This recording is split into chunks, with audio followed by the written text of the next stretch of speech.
আর ওখানে মনে করেন আমি হয়তো কথাটা বললে দর্শক কিছু মনে করতে পারে, ওখানে নোংরা নোংরা ড্রেস পরা হয় তো তো আমি ওগুলো দেখে আমার খুব খারাপ লাগতেছে। আমি বলতেছি আমি ভিতরে যাবো না, তোমার যদি দেখা করার দরকার হয় তুমি যাও। ওটা একটা পতিতালয়, আমি তখন জানতে পারলাম যে ওটা একটা পতিতালয়। আমাকে বললো তোমার নির্দেহ ব্যবসা করতে হবে এখানে। ওই মহিলাই সরাসরি বলল? সরাসরি আমাকে বলতেছে ওই মহিলা। আমি বলতেছি কিরকম কথা বলতেছেন, আমি আসছি এটা, আমি জানি এটা একটা হোটেল, এখানে মেয়েরা থাকে, তো দেহ ব্যবসা করবো মানে? আমার নাম মোসাম্মদ সাথী। মোসাম্মদ সাথী? জি। এটাই পুরো নাম? হ্যাঁ, এটা আমার পুরো নাম। আচ্ছা, আমি ছোটবেলা থেকেই বলতেছি। আপনার জন্ম জেলা কোথায়? আপনি কোথায় জন্ম? আমার জন্ম জেলা পটুয়াখালীতে। পটুয়াখালীতে? আচ্ছা। আর আমি বড় হয়েছি পটুয়াখালীতে। পটুয়াখালীতে। আর আমার বাবার কাছে তেমন একটা আমার থাকা হয় না, আমি বড় হয়েছি আমার নানা বাড়িতে। আচ্ছা। সেখান থেকে আমি যখন আমার বয়স 2.5 বছর, তখন মানে আমার আব্বু ছিল কিরকম অলস টাইপের, কাজ খুবই কম করতো। কি করতো আপনার বাবা? আমার আব্বু এমনি আমাদের গ্রামের বাড়িতে জমি আসে, জমি চাষবাস করতো, কিন্তু সেগুলো করতো না সে। কয় ভাই বোন ছিলেন আপনারা? আমি একাই, আমার কোনো ভাই বোন নেই। আচ্ছা আচ্ছা, ওকে। তারপর সেখান থেকে আমার আম্মুর যখন বিয়ে, আমার আম্মু আমার মতন অনেক কষ্ট করছে জীবনে। আমার বয়স যখন 2.5 বছর, তখন আমার নানা নানির কাছে আমাকে রেখে আমার আম্মু ঢাকায় আসে চাকরি করার উদ্দেশ্য। আর এতটুকু বড় আমি হয়েছি আমার মায়ের সাপোর্টে। তারপরে আমার নানা বাড়ি থেকে বড় হওয়ার পরে ওখানে লেখাপড়া করতেছি। তখন যখন আমি ক্লাস 5-এ পরীক্ষা দিছি, তখন আমার আম্মু দেশে চলে আসে। আসার পরে আর আমার আব্বু তো কোনো কাজ করতো না, আমার আম্মুই চাকরি বাকরি করতো, আমার লেখাপড়ার খরচ চালাইতো, সংসারের খরচ চালাইতো। তো এভাবে আর কতদিন, এটা মহিলা মানুষ কতদিন পারে এটা সংসার সামলানোর দায়িত্ব? তো সে সারা জীবনের জন্য নিতে পারে না। তো সেখান থেকে আমার আম্মুর একটা অসুখ হইলো, সেটা হচ্ছে আপনার লিভারের টিউমার হলো। আচ্ছা। হওয়ার পরে ওখান থেকে আমার আম্মুকে ডাক্তার বললো যে আপনার রেস্টের প্রয়োজন, এখন থেকে আর চাকরি করা যাবে না, সম্পূর্ণ রেস্টে থাকা দরকার। তখন আমার আম্মু চাকরিটা ক্লোজ করে দিয়ে দেশের বাড়ি চলে গেল। যাওয়ার পরে সেখানে আমার আম্মুর প্রচুর মারতো, আর কাজ তো করতো না, আর আম্মুরে খুব মারতো। এগুলো আপনার নিজের চোখে দেখা? ছোটবেলায়? আমার নিজ চোখে দেখা। তখন কি আপনি স্কুলে পড়তেন নাকি? তখন আমি স্কুলে পড়তাম। কোন ক্লাসে? তখন আমি আমার আম্মু যখন বাড়ি যায় তখন আমি ক্লাস 5-এ পড়ি। ক্লাস 5-এ পড়েন? হ্যাঁ। তখন একদিন হয়েছে কি, তখন আমি যখন ক্লাস 5-এ পড়ি, একদিন রাত্রে আমি পড়তে বসছি, বসার পরে আমার আম্মুর সাথে কি নিয়ে একটা ঝগড়া হয় সেটা আমি জানি না, আমি তো পড়তেছিলাম। তো হঠাৎ করে আম্মুকে একটা চর মারে আমার আব্বু, কানের উপরে চর মারার পরে আমার আম্মুর কান দিয়ে রক্ত বের হয়ে যায়। তখন বৃষ্টি পড়তেছিল, তো আমার আম্মুর কান্না দেখে আমি খুব কান্নাকাটি করতেছিলাম। তখন আমার পাশের বাড়ি থেকে এক আন্টি এসে বলে আমার আব্বুকে যে তুমি কাজ কিছু করো না, তারপরেও আবার বউ বাচ্চাদের ঘরে বসে মারো, তোমাকে এখন পুলিশে দিয়ে দেবো। একথা বলার পরে আমার আব্বু ভয় পায় যায়। ওখান থেকে আমার আব্বু চলে যায়, আমার দাদা বাড়িতে চলে যায়। যাওয়ার পরে সেখান থেকে প্রায় 2-3 বছর কোনো খোঁজ খবর থাকে না। আম্মু অনেক অসুস্থ ছিল, বারবার কল করছে আমি অসুস্থ, তাও আমার আব্বু আসে না। তারপরে 3 বছর কাটে যায়, কাটার পরে আমার আম্মু তাকে ডিভোর্স দিয়ে দেয়। ডিভোর্স দেওয়ার পরে আমার আম্মু এখনো সেরকমই থাকার মানে ইচ্ছা ছিল, কিন্তু থাকতে পারে না শুধু আমার কারণে। ডিভোর্স হয়ে যাওয়ার পরে আমার তো লেখাপড়া কন্টিনিউ চলতেছে। আমি যখন ক্লাস 8-এ পরীক্ষা দেবো তার 1 মাস আগে ওই যে ছেলে আমার যার সাথে বিয়ে হয়েছে, ওর সাথে আমার আম্মুর সাথে, ওর সাথে দেখা না কিন্তু ওর যে বোনের জামাই, তার সাথে আমার আম্মুর সাথে দেখা হওয়ার পরে সেখান থেকে আমার আম্মুরে উনি প্রথমত আপা বলে ডাকতো, কিন্তু তখন আমাকে দেখে নাই উনি। না দেখার পরে যখন আমাকে উনি দেখলো, তখন আমার আম্মুকে প্রস্তাব দিল যে এরকম আমার একটা শালা আছে, তা আমি তার জন্য আপনার মেয়েটাকে নিতে চাই। তা আমার আম্মু বলতেছে কি আমার একটা মেয়ে, অত দূরে আমি বিয়ে দেবো না। আমার বলতেছে যে ছেলেটা যদি সংসারে থাকে তাহলে আমি হয়তো ভাইবে দেখতে পারি। তখন বললো ঠিক আছে, ছেলেটা সংসারেই থাকবে। তখন আমার আম্মু তাও রাজি না। তারপর আমার আম্মু আমাকে জানাইলাম, বললাম কি দেখো আম্মু, আমার এখনো বয়স একদম কম, আর তুমি এরকম চিন্তা ভাবনা কেন নিতেছো? এখন তো বিয়ে করা সম্ভব না আম্মু, আমি এসএসসি পরীক্ষাটা দেই, তারপরে তোমরা কিছু একটা করো, এত তাড়াতাড়ি কেন এসব বলতেছো? তখন আমার আম্মু মোটামুটি রাজি ছিল না। তারপরে হঠাৎ করে আমার আম্মুর কি হয়ে গেল আমি নিজেও জানি না। তারপরে আমার আব্বুর সাথে কথা হয়। তারপরে মানে আমার ছোটবেলা থেকে ইচ্ছা, আমি তো মাদ্রাসা লাইনে পড়ছি, মানে হাফিজি পড়ার ইচ্ছা ছিল আমার, আর আমার আম্মুরও ছিল। আর আম্মু চেয়েছিল যে আমার যদি একটা ছেলে হইতো আমি হাফিজি পড়াবো, কিন্তু যেহেতু মেয়ে সেটা তো আর সম্ভব না। তারপরেও আমি এটি পরীক্ষার পরে আমার আব্বুর সাথে কথা বলছি, আব্বু আমি হাফিজি মাদ্রাসায় ভর্তি হবো, তো ক্ষেত্রে তুমি যদি একটু হেল্প করো ভালো হয়, আম্মু তো একা পারতেছে না। তারপরে বলতেছি কি, আমার মেয়েকে যদি আমার পড়ানোর দরকার হয়, আমার মেয়ে আমার কাছে আসবে, আমি দূরে বসে আমার মেয়ের পড়ার খরচ আমি দেবো না। এটা আপনার বাবা বলেছে? হ্যাঁ, এটা আমার বাবা বলে। তারপর আমি আম্মুকে বললাম, দেখো আম্মু তোমার কষ্ট হবে আমি জানি, তারপরও তোমার সন্তানের সুখের জন্য তোমার এটা মাইনে নেওয়া লাগবে। আমি তোমার কাছে থাকতে পারবো না, আমি আব্বুর কাছে চলে যাব। মানে একদম যে ছেড়ে যাবো তা না, মানে লেখাপড়ার উদ্দেশ্যে আমি আব্বুর কাছে যাব। তখন আর বাবা কি আমার- তখন বিয়ে শাদী করেছে? না, আমার আব্বু এখনো বিয়ে শাদী করে নাই। আচ্ছা, তখন বিয়ে শাদী করেন। আচ্ছা, ওকে। তারপর সেখান থেকে আমি আমার আব্বুর কাছে চলে যাই। যাওয়ার পরে আমার দাদি আর আমার ফুপু, তখন আমি আমার দাদির কাছে যাওয়ার পরে আমার দাদি আমাকে স্কুলে ভর্তি করে দেয়। সেখানে আমি এটি পরীক্ষার পরের কথা বলতেছি আমি। তো আমার রেজাল্ট বের হয়েছে, তারপরে উনি একদিন হঠাৎ করে আমার আম্মুর নাম্বার কল করছে, যে আমার ননদের জামাই, উনি কল করছে। তারপরে শুনছে যে আমার রেজাল্ট বের হয়েছে, উনি আমার রেজাল্ট শুনলো, শোনার পরে খুব খুশি হয়েছে। তারপর আমার আম্মুকে জিজ্ঞেস করতেছে, আপনার মেয়ে কি কোরআন শরীফ পড়তে পারে? তো বলতে হ্যাঁ পারে। তখন তো সে আরো খুশি, মানে সে খারাপ কোনো উদ্দেশ্য এটা চায় নাই, সে চাইছে যে ছেলেটা যেহেতু খারাপ, এমন একটা মেয়ে ওর জীবনে আসুক যাতে ও ভালো হয়ে যায়, সেরকম একটা ধার্মিক মেয়ে চেয়েছিল। তখন আপনি বাবার কাছে? হ্যাঁ, তখন আমি বাবার কাছে। কথা হচ্ছে আপনার মায়ের সঙ্গে? হ্যাঁ, কথা হচ্ছে আমার মায়ের সঙ্গে। তখন আমার আম্মু একদিন হঠাৎ করে আমাকে বললো কি, ও আরেকটা কথা, এখানে আমার যে নানার যে ভাই, ছোট ভাই, উনি মারা যায় তখন। আচ্ছা। শুক্রবার দিন উনি মারা যায়, আর তখন আমার স্কুলও বন্ধ। আমি মাদ্রাসা থেকে যাই স্কুলে লাইনে ভর্তি হই, যেহেতু মাদ্রাসায় পড়া হবে না, স্কুলে ভর্তি হই। সেদিন আমার স্কুল অফ। তো আমার আম্মুকে কল দিয়ে বলতেছি কি, এরকম এরকম যে তোমার নানা তো মারা গেছে, তা তোমার আসা লাগবে। আমি আসলাম, আসার পরে ওই ছেলেটাও তখন সেখানে, উনি ওর ভাইয়ের কাছে আসছে। সেখানে ওর ছেলেটাও আমাকে দেখে।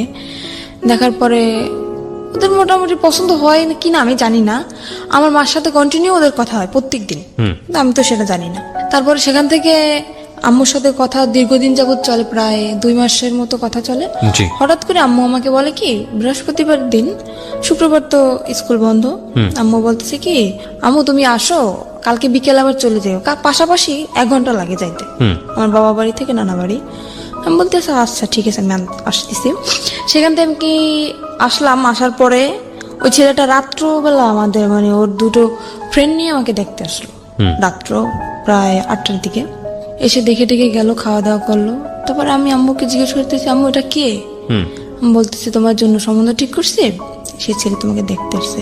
আমি তো পুরো রিয়াকশন নিছি, কি অবস্থা, তোমাকে আমি বললাম না যে আমি বিয়ে করবো না, তো দাঁড়াতে, তারপর তুমি বিয়ে ঠিক করছো, আমার কি বিয়ের বয়স হয়েছে? তখনও ক্লাস 8 আপনি? হ্যাঁ, তখন আমি না, তখন তো ক্লাস 9-এ ভর্তি হয়েছি। ভর্তি হয়েছেন? হ্যাঁ, সবে মাত্র ক্লাস শুরু।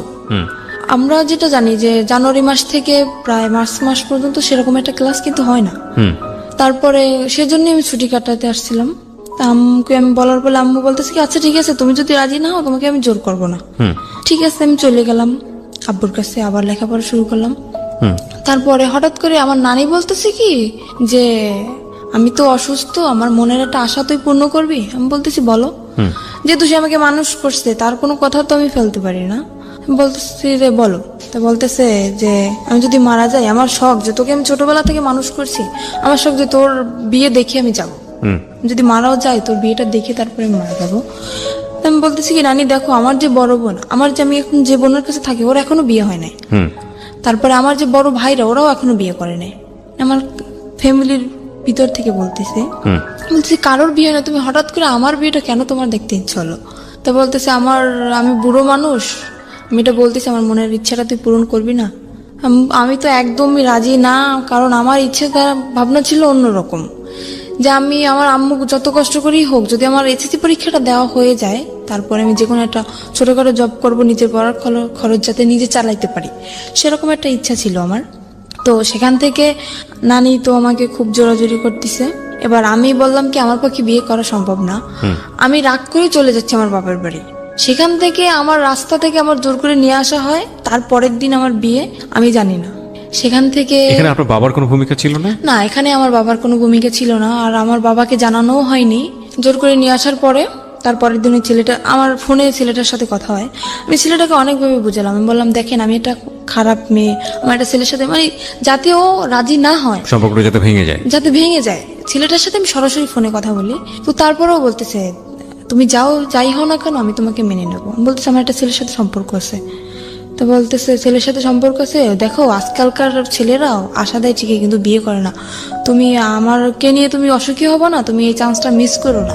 তারপরে জোর করে হোক যাই করে হোক, মারামারি হোক, আমাকে মারছে পর্যন্ত, আমার খালু আমাকে মারছে, আমার আম্মু আমাকে মারছে বিয়েটার জন্য, জোর করেই বিয়ে দেওয়া হয়। তারপরে ছেলেটা তার পরের দিন আসে, একা আসে বিয়ে করতে, ফ্যামিলি থেকে কেউই আসে না, কারণ ওর ফ্যামিলি থেকে তো ও জানে যে ও কিরকম, সেজন্য ওর ফ্যামিলি থেকে কেউই আসে না, ও একাই বিয়ে করতে আসে। আমি আম্মুকে তখন বললাম আমি জানি না হঠাৎ করে আমার আম্মু কি হয়ে গেল, যে আম্মু মানে আমার ইচ্ছার বিরুদ্ধে কখনোই কথা বলে না, সেই আম্মু আজকে আমার মারলো ওই ছেলেটার জন্য।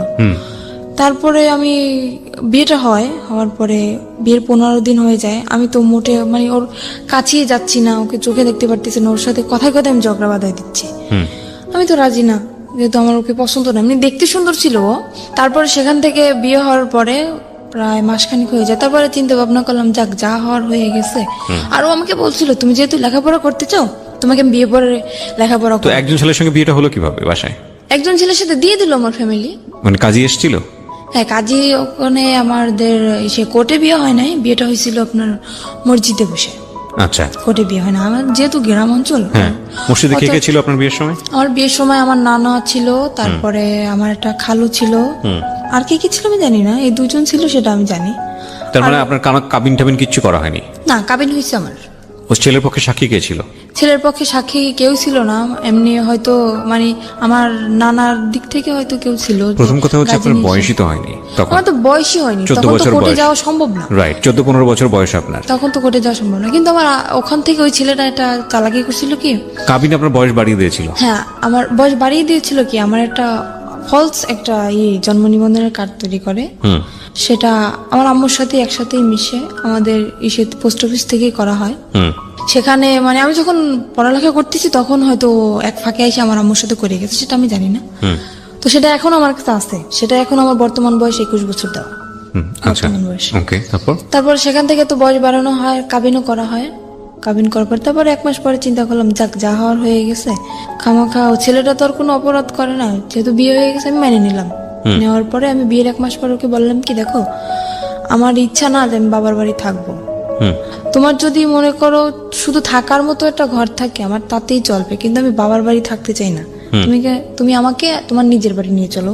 ও তো নিজের বাড়ি আমাকে নেবে না, একদমই না, কারণ আমি যদি সম্পূর্ণ সত্যিটা জেনে যাই তখন ওর সমস্যা না, আমাকে নেবে না। তখন আমি আমার শাশুড়ির সাথে কথা বললাম যে আম্মা দেখেন এরকম এরকম আমার তো এখানে থাকতে ভালো লাগে না, আর লোকজন কি মনে করবে, আমার বিয়ে হয়ে গেছে তারপর আমি বাবার বাড়ি থাকতেছি।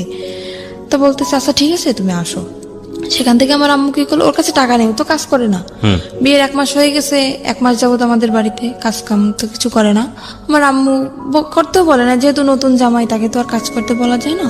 আমার আম্মু কি করলো, আমার নানার কাছ থেকে 20,000 টাকা নিয়ে আসলো, আসার পরে আমাকে দিল, দেওয়ার পরে বললো আচ্ছা ঠিক আছে তোরা এটা নিয়ে যা, যেহেতু কিছু দিতে পারি নাই।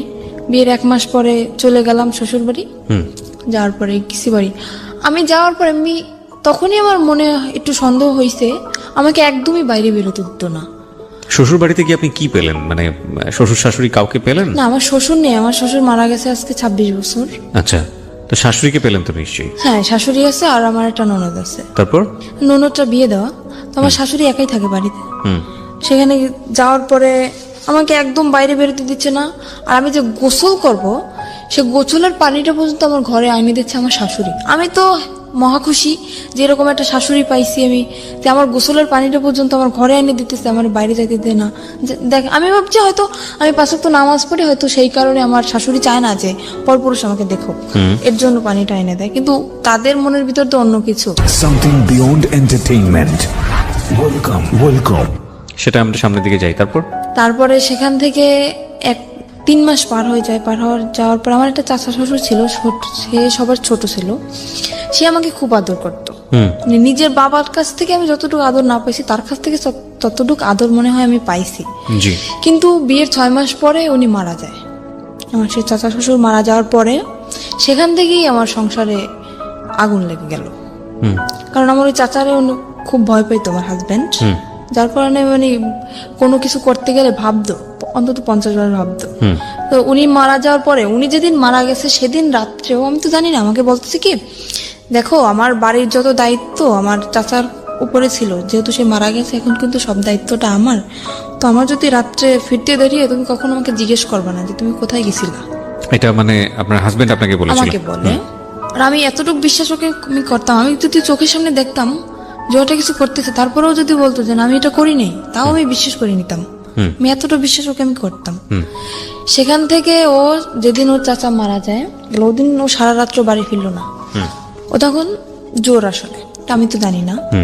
সকালবেলা বাড়ি ফিরলো, আমি জিজ্ঞেস, ও যেহেতু আমাকে বলছে সন্ধ্যার দিকে যে তুমি আমাকে জিজ্ঞেস করবা না, আমি জিজ্ঞেসও করিনি। আর আমিও খুব কান্নাকাটি করতেছি যে আমাকে এত ভালোবাসতো, সে হঠাৎ করে মারা গেল। তা আমি আর ওকে জিজ্ঞেস করিনি। পরপর 3-4 দিন এরকম ও বাড়ি আসতেছে না। তারপর আমি ওকে জিজ্ঞেস করলাম, কি এমন কাজ তোমার সারা রাত্র? আমার চাচা শ্বশুর তো এরকম সারা রাত্র বাড়ি পাহারা দিত না, তুমি তো রাত্র পর্যন্ত কি করো? আমাকে বললো, মেয়ে মানুষ মেয়ে মানুষের মতো থাকো, তোমার এত শক্তি দরকার আছে? বললাম আচ্ছা ঠিক আছে।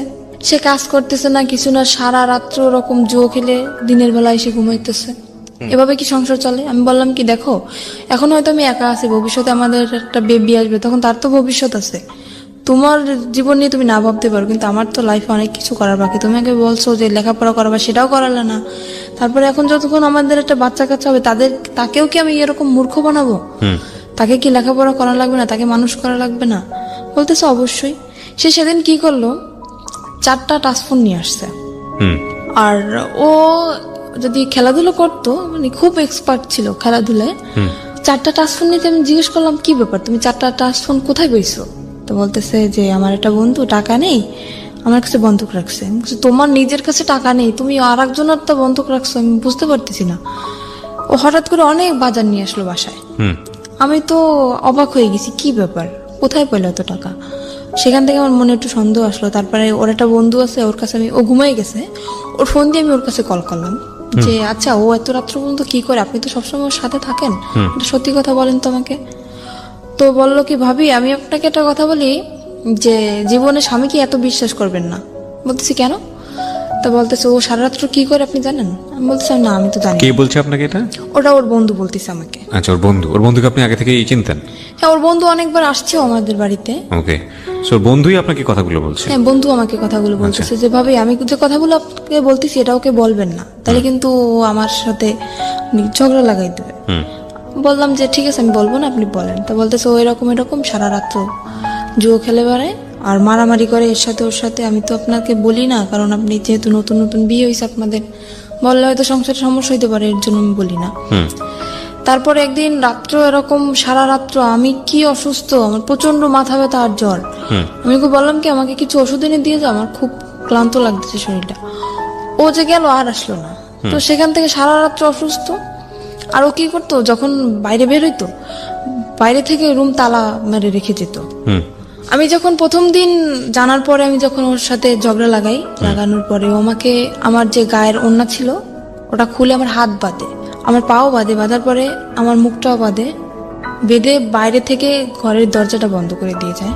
তো পরপর 2-3 দিন আমার একটা দেবর আছে, ও আমাকে এসে, ছোট অনেক ছোট, আমাকে 2-3 দিন ডাকছে, কিন্তু দরজা তো বন্ধ আর আমার মুখও তো বন্ধ, আমি কিভাবে ডাক দেবো ওদের? আর আমি কাউকে বলিও নাই, কথাটা আমি কাউকে বলিও নাই, বললে তো মানে ওর মার শুরু হয়ে যাবে, এই জন্য আমি বলি নাই। তারপরে 2-3 দিন ওরকম ডাকছে। একদিন আপনাকে বেঁধে যেত, আসতো কখন? আসতো সকালে। তো আপনি এই সময়টা কি করতেন? ওরকম অবস্থা আমি ঘুমিয়ে যেতাম, আমি কান্না করতে করতে ওরকম অবস্থা আমি ঘুম পড়ে যেতাম। আর সকালবেলা এসেও খুলে দিত। সকালবেলা আসে যখন খুলতো তখন আপনি কিছু বলতেন না? কি বলবো, বললে তো মারতো, হয়তো কিছু বলতাম না। ওরা মাকেও বলতেন না? কাউকে না।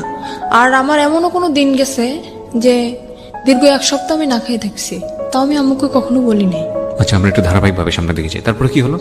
তারপরে সেখান থেকে হাত পা এরভাবে বেঁধে রেখে যেত। একবার আমার দেবর জিজ্ঞেস করতেছে যে ভাবি তোমাকে রাত্রে যখন আমি ডাকি, মানে ওরা প্রায় যদি কিছু রান্না করতো আমাকে দিয়ে যেত, তোমাকে ডাকি তুমি সারা দাও না কেন? আমি বলি কি আমি ঘুমিয়ে গেছি। তারপর ও একদিন টের পাইছে আমি কান্নাকাটি করতেছি, সেদিন আমাকে ও করে না, ওরভাবে বেঁধে রেখে যায় না, এমনি মারছিল। মারার পর বাড়ি থেকে তালা মারা ঠিকই ছিল।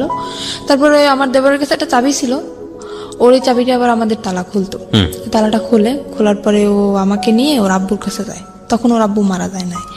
ওর আব্বুর কাছে যায়, যাওয়ার পরে এই করছে, বললো কি যে কি ব্যাপার, আজকে শুনলাম ঘরে অনেক ডাকাডাকি কান্নাকাটি, কি হয়েছে তোমার? আমি বললাম কি এরকম এরকম আপনার ছেলে এরকম করতেছে। বলার পরে সে আমাকে বললো কি, মানে আমি কিন্তু আর একটা চাচার কথা বলতেছি এখানে, আমার যে বড় চাচা ওনার কথা বলতেছে। সে বলতেছে, তার কাছে বলার পরে সে বলতেছে যে এরকম করতেছে, তা তুমি আমাকে জানাওনি কেন? বলতেছে এমনিতেই জানাইনি, চাই না, আমি নিজেই শাসন করতে চাই ওকে, দেখি কি হয়, তারপরে যদি না শুনে তখন আপনাদেরকে আমি জানাবো। সেরকম চিন্তা নিয়েছিলাম আমি। তারপরের দিন আমার চাচা, ওর যে চাচা, আমি ওকে চাচা বলে ডাকতাম, ওকে ডেকে নিয়ে জিজ্ঞেস করে কিরে তুই এরকম করতেছিস কেন? ওখান থেকে ওকে পেয়ে গেছে। কেন আমি বললাম, আমি তো নিজের ইচ্ছায় বলি নাই, সে আমাকে ডেকে নিয়ে গেছে, তারপরে আমি বলছি। না, ওর চাচা তো মারা গিয়েছে, আপনি একটু আগে যেটা বললেন। না, ওর বড় চাচার কথা বলতেছি আমি, ওটা তো ওর ছোট চাচা ছিল। ওকে। সেখানে ওকে কেন আমি বললাম, আমার সেই চাচা শ্বশুরকে কেন আমি বললাম, ও সেখান থেকে তারপর আমার চাচা শ্বশুর বলল যে এখন ওকে ঘরে নিয়ে যাবে, ওর গায়ে যদি নেক্সট টাইম কখনো একটা ফুলের টোকাও পড়ে তাহলে তোকে বাড়ি থেকে বের করে দেবো। আমার চাচা শ্বশুর এটা বললো। সে ডাইরেক্ট তার সামনে বলে আসতেছে ওকে আমি এখন মারবো, যদি কিছু করতে পারেন করেন। আমাকে এই বলে হাত ধরে টেনে রুমের ভিতরে নিয়ে যেয়ে আমাকে আবারও মারে। কেন আমি বললাম। তারপরে সেখান থেকে আমার চাচা শ্বশুর বলল বাড়ি বসে এরকম করবা, পরের মেয়ে যদি কিছু একটা হয়ে যায় তখন আমরা মামলা খাবো, এটা হবে না, বাড়ি থেকে বের হয়ে যাও, দুজনেই বের হয়ে যাও। ঠিক আছে, বের হয়ে চলে আসলাম। আর আমারও ইচ্ছা ছিল মানে বাড়ি থেকে আমি বের হয়ে চলে আসবো, যেহেতু যদি বন্ধু বান্ধবের সাথে থাকে তাহলে আরো বেশি খারাপ হয়ে যাবে, এখান থাকলে আমি ওকে ভালো বানাতে পারবো না। আমি চলে আসি, আমার বাবার বাড়ি চলে আসি। আসার পরে আমার আম্মু সব ওই নিজের মুখেই বলছে সবকিছু, যে এরকম এরকম হয়েছে। বাড়ি থেকে বের হয়ে কোথায় আসেন? আমার বাবার বাড়ি আসছি। বাবার বাড়িতে? হ্যাঁ।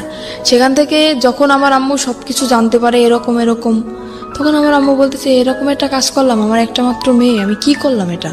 তখন আমার আম্মু বললো যে মানে আমাকে ওখান থেকে ডিভোর্স করাবে। আমি বললাম আম্মু দেখো, বিয়েটা কিন্তু তোমাদের ইচ্ছে হয়েছিল, আমার ইচ্ছে হয় নাই, কিন্তু আমি এটা পারবো না যে তোমাদের ইচ্ছে মতো সবকিছু করবো, এটা হবে না। তোমাদের ইচ্ছে মতো বিয়ে করছি, আবার তোমাদের ইচ্ছে মতো ডিভোর্স করবো, এরপরে আমার আবার বিয়ে হবে, সে তো এর থেকেও খারাপ হইতে পারে। তখন আমি কি করবো আম্মু? তখন আপনার লেখাপড়া কি বন্ধ? হ্যাঁ, লেখাপড়া বন্ধ। ওকে। তারপরে সেখান থেকে আমার আম্মু তো আমাকে ওখানে দেবেই না, একদম ডিভোর্স করাই দেবে। ওকে বলতেছে তুমি চলে যাও। ও চলে আসে, আসার পরে সেখান থেকে ওকে বলার পরে ও চলে আসে। না, আমি তো খুব কানাকাটি করতেছি, যেহেতু আমার অল্প বয়সে বিয়ে হয়েছে, তারপর আমার প্রথম স্বামী। এমনিতেই তো আমার তখন আবেগী বয়স, তখন তো মনে করেন একটা ছেলে যদি পাশে থাকে তখন আবেগে এমনিতেই ভালোবাসা এসে যায় তার প্রতি। তো আমি মানে খুব লাভ করতাম ওকে আমি। তারপরে আমি খুব কান্নাকাটি করতেছি, খাচ্ছি না, কিছু না। আমার আম্মু বলতে দেখ এরকম যদি করিস তাহলে তো তোর নিজের শরীর তো থাকবে না, তুই তো মারা যাবি, এরকম কেন করতেছিস? আমি বলছি আম্মু তুমি যদি সত্যি আমাকে চাও বাঁচাইতে তাহলে আমাকে ওর কাছে দিয়ে আসো। বলতেছে এটা আমি কখনোই পারবো না, আমি একবার তোমার জীবন নষ্ট করছি, কিন্তু দ্বিতীয়বার আবার আমি তোমার জীবনটা নষ্ট করতে পারবো না। সেখান থেকে আমি কি করলাম, আমার আম্মুর ইসের জন্য, ডাক্তার দেখানোর জন্য আমার আম্মু কিছু টাকা নিয়ে আসে আমার নানার কাছ থেকে। আমি সেই টাকাটা মানে নর্মালি যেটা বলি চুরি বলতে পারি, চুরি করে আমি আমার কাছে নিয়ে আসি। আসার পরে রাত্র 8টার সময় আমি বাসা থেকে বের হয়ে যাই, বের হয়ে আমি পালাই ওর কাছে চলে আসি। ও কোথায় ছিল তখন? ও তখন ঢাকায় ছিল। ঢাকায় ও কি করছিল? ও ঢাকায় কিছু করতেছিল না, ঢাকায় ওটা মামা আছে। মানে ও চাচ্ছিল আপনি পালিয়ে চলে আসেন ওখান থেকে? হ্যাঁ, ও চাচ্ছিল সেটাই। আর ওর সাথে আমার কথা হইতো, রেগুলারলি কথা হইতো। যখন সবাই ঘুমিয়ে যেত তখন আমি রাত্রেবেলা ওকে ফোন করতাম, ওর সাথে আমার কথা হইতো। তো ওর সাথে আপনার বয়সের ডিফারেন্স কত ছিল? ওর সাথে আমার সাথে যখন ওর বিয়ে হয়েছিল তখন ওর বয়স ছিল 21 বছর। ও তো পিচ্ছি, ও তো কিছু বোঝে না। আর ওর যখন প্রথম ম্যারেজ হয় তখন ওর বয়স ছিল আপনার 17 বছর। মানে ও এর আগেও বিয়ে করেছে? হ্যাঁ, আর আমি বললাম না, এর আগেও বিয়ে করছিল। এগুলো আপনি আরো পরে যে জানতে পেরেছেন? পরে যে না, ওটা আমি বিয়ের যে 6 মাস পরে আমি জানতে পারছি। এটা আপনার ফ্যামিলি জানে যখন আপনাকে আলাদা করে রেখেছে? না, তখনও জানেন আপনার? তখন আমি বলি না, আমি বললে তো জানতো। ও আচ্ছা, বলেন নাই, আপনি লুকিয়ে গেছেন? আমি লুকিয়ে গেছি। দ্য থিং ইজ দ্যাট ওর মনের মধ্যে একটা ইমোশন জেগেছে, যেটা ও একটু আগে বলছিল যে আমার জীবনের প্রথম কারোর প্রতি ভালো লাগা। তো সামহাও ও চেয়েছে নিজের জায়গাটা থেকে যে এই ভালো লাগা, যেহেতু ওকে ভালোবেসে ফেলেছি, সুতরাং ওকে যে কোনোভাবেই হোক নিজের জায়গাটায় আপন করে রাখা, সেভ করা অন্য জায়গাটা থেকে। না, ও কখনোই, ওর মনের ভিতরে কখনোই আমার জন্য ভালোবাসা ছিল না। সেটা তো ওর আচরণ থেকে বুঝতে পারছি। আমরা ভবিষ্যতে কি হয়েছে সেটা ধারাবাহিকভাবে সামনে দিকে যাই। ও আমার সাথে এরকম চলছে যে আমি বুঝছি যে এরকম একটা ছেলে আমার লাইফে আমি পাবো না, যে এতটা ভালোবাসে আমাকে। আচ্ছা আমি শুধুমাত্র ওর এইসব যে অপকর্ম এইসব দিকটা আমি কখনোই ভাবি নাই। আমি ভাবছি শুধু ওর ভালোবাসাটা, আর কিছুই না। আমি ঢাকা চলে আসলাম, আসার পরে ওর একটা মামা আছে ওখানে, উনি একটা চাকরি ঠিক করে আমার জন্য আর ওর জন্য। কিন্তু আমার বয়স অল্প, সেখানে আমাকে চাকরিতে অ্যাকসেপ্ট করে না। ও একটা চাকরি করার পরে আমিও কিছুদিন পরে একটা চাকরি নিই। তারপরে ও 1 মাস চাকরি করার পরেও চাকরি করা বন্ধ করে দিল বাসায়। তারপর আমি তো চাকরি নিলাম। ও যে 1 মাসের বেতনটা পাইছে, পাওয়ার পরে সে টাকাটা নিয়ে ও বাড়ি চলে গেছে, আমাকে ওখানে একা রেখে। কোথায় ছিলেন আপনি তখন ঢাকাতে? আমি তখন ঢাকা নারায়ণগঞ্জে ছিলাম। নারায়ণগঞ্জে ছিলেন। নারায়ণগঞ্জে আপনাকে নিয়ে বাসা ভাড়া নিয়েছিল সে? হ্যাঁ, বাসা ভাড়া নিয়েছিল। আর আমি যেহেতু জীবন গল্প বলতেছি, সবকিছুই বলি, তখন আমি একটা গার্মেন্টসে চাকরি করি। জি। সেখানে গার্মেন্টসে আমি 1ম মাসের বেতন তখনও পাইনি, আমার চাকরির বয়স কেবল 15 দিন। সেখান থেকে ও তো 1 মাস হয়ে গেছে চাকরির বয়স, আর বাসা ভাড়াও তো দেওয়া হয় নাই, আর টুকিটাকি কিছু ধারও হয়েছে, প্রায় 10,000 টাকার মধ্যে ধার। ও বেতনটা পায়ে বাড়ি চলে গেছে না বলে, ফোনটাও অফ, আর আমার ফোনটাও নিয়ে গেছে। এবার আমি কি করব? সেখানে বেতন পাই নাই, ও বেতন পেয়ে চলে গেছে, বাসা ভাড়া 1 মাসের, টুকিটাকি দেনা। ইচ্ছা ছিল দুইজনই বেতন পাবো, বেতন পেয়ে সব দেনা ধারগুলো শোধ করে দেবো। এখন আমার তো আমি কি করব ভাবতে পারতেছি না। তখন আমি আম্মুর কাছে কল করলাম যে আম্মু, তোমার জামাই অনেক অসুস্থ, টাকা নেই, তুমি কিছু টাকা পাঠাও। আম্মুর কাছ থেকে 10,000 টাকা নিলাম, আর না মানে আম্মু নিজেই আসলো ঢাকায়, এসে দেখতেছে যে নেই। তখন আম্মু বললো কি যে তুই এত মিথ্যা কথা কেন বলতেছিস আমার সাথে? আমি কোনোদিনও মিথ্যা কথা বলি নাই, সেই মানুষ আমি ওর জন্য অনেক মিথ্যা বলছি আমার ফ্যামিলিতে, অনেক। আম্মু এসে দেখার পরে বলতেছে কি, তুই এরকম একটা মিথ্যা কথা আমার সাথে বলতে পারলি যে ও করলো এটা, আর তুই বললি আরেকটা। তখন আমার আম্মু ওখান থেকে সবার ধার শোধ করে আমাকে ওখান থেকে নিয়ে আসে। নিয়ে আসার পরে বাড়ি আমাকে আটকায় দেয়, একদম ফুল আটকায় দেয়। আমার পাশে মনে করেন বডিগার্ড হিসেবে প্রত্যেক সময় 3-4 জন লোক আছে, কেউ না কেউ আছে আমার পাশে, আমাকে বডিগার্ড হিসেবে পাহারা দিচ্ছে তারা। তখন আমি কিভাবে যাব? আমার তো কি কষ্ট হচ্ছে সেটা তো আমি বুঝতেছি, যে আমার বুকের ভিতরটা কিরকম ফিল হচ্ছে। তো সেখান থেকে আমাকে আটকানো তো হইলই, প্লাস আমাকে জোর করে ডিভোর্স করানো হবে। কাজী আমার বাসায় চলে আসছে। ওকে। আমি বললাম কি, আপনি কি মামলা খাইতে চান? আমি কাজীকে বললাম, আপনি কি মামলা খাইতে চান? বলতেছে কেন? বলছে আমি ডিভোর্স করবো না, আপনি জোর করে ডিভোর্স করেছেন, আমি কিন্তু আপনার নামে মামলা করে দেবো। তো কাজী ভয় পেয়ে গেছে, কাজী বলতেছে আমি ডিভোর্স করাতে পারবো না। কাজী চলে গেল। যাওয়ার পর সেখান থেকে আমি আবারও পালায় চলে গেলাম। আমি পালালাম কখন? তখন ফজরের আজান দিছে। ফজরের আজানের সময় আমি বাসা থেকে বের হয়ে গেছি। আমি নামাজ পড়ার দিয়ে আমি উজু করতে বেরিয়েছি, সেখান থেকে আমি বের হয়ে গেছি। বের হয়ে আমার শহরে যাইতে আপনার প্রায় 1 ঘন্টা সময় লাগে, গ্রামের দিকে তো বাড়ি। সেখান থেকে আমি গাড়ি থেকে নেমে ওকে কল করলাম যে আমার কাছে টাকা নেই, তুমি টাকা পাঠাও, আমি আসবো। তো বলতেছে আমার পক্ষে টাকা পাঠানো সম্ভব না। আমি কি করলাম, আমার বিয়ের সময় যে নাকফুল দেওয়া হয়েছিল আমাকে, নাকের ফুল, ওরা আমি বিক্রি করে দিলাম শহরে গিয়ে। বিক্রি করে সেখান থেকে আমার 700 টাকা আসলো। আমি সেই টাকাটা দিয়ে ওর বাড়ি চলে গেলাম। যাওয়ার পরে সে তো আমাকে মাইনে নিচ্ছে না। কেন তুমি আমার মাইনে নেবে না? বিয়ের 1 বছর পরের কথা বলতেছি আমি। সে আমাকে মানবে না। ওই কি অন্যায় করছে আমি? তুমি কেন আমাকে মানবা না? আমি কি অন্য কারোর সাথে রিলেশন করছি বা কারোর সাথে ভেগে গেছি, তারপরে 6 মাস পরে তোমার সাথে আসছি? কেন তুমি আমাকে এরকম করতেছো আমার সাথে? সে বলতেছে ঠিক আছে, একটা শর্তে আমি তোমাকে রাখতে পারি, আমি কোনো কাজ করতে পারবো না, তুমি আমাকে চাকরি করে খাওয়াবা। ঠিক আছে। তো সেখান থেকে আমি যশোরে চলে গেলাম। সেখানে আমার একটা ফুফু শাশুড়ি আছে। যশোরে কি Something beyond entertainment. Welcome. ওকে সাথে নিয়ে গেলেন? হ্যাঁ, ও আমাকে নিয়ে গেছে আমার ফুফু শাশুড়ির কাছে। ওকে।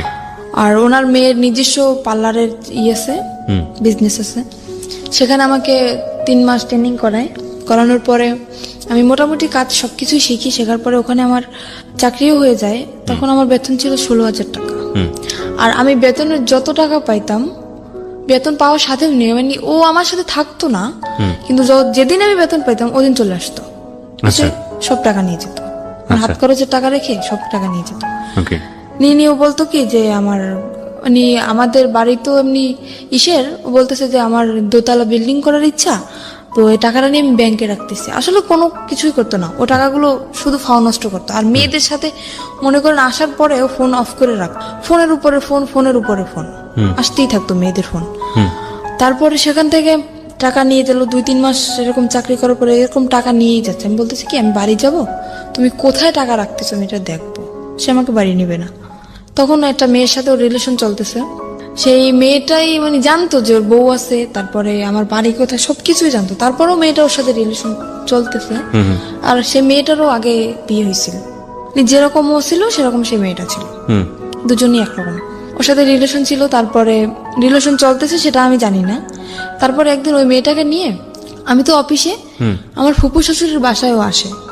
আর আমার যে দুপুরের লাঞ্চ, আমার ওই যে বাসায় যে কাজের বুয়া উনি নিয়ে যেত, আমি বাসায় আসতাম না দুপুরে, উনি নিয়ে যেত।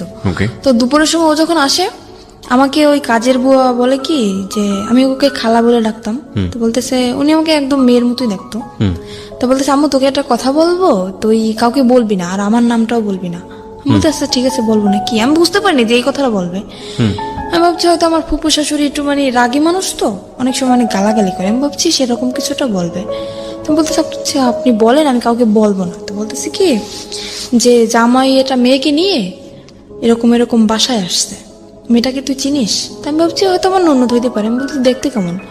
তো উদাহরণ দেওয়ার পরে আমি দেখছি যে না, আমার ননদ তো এরকম না। তখন আমি বললাম কি আচ্ছা ঠিক আছে আমি বাসায় যেয়ে দেখবো, বাসায় যেহেতু আসছে আমি বাসায় যেয়ে দেখবো। তা বলতেছে নর্মালি যদি তোর ননদ হইতো তাহলে তো এরকম বসার কথা না।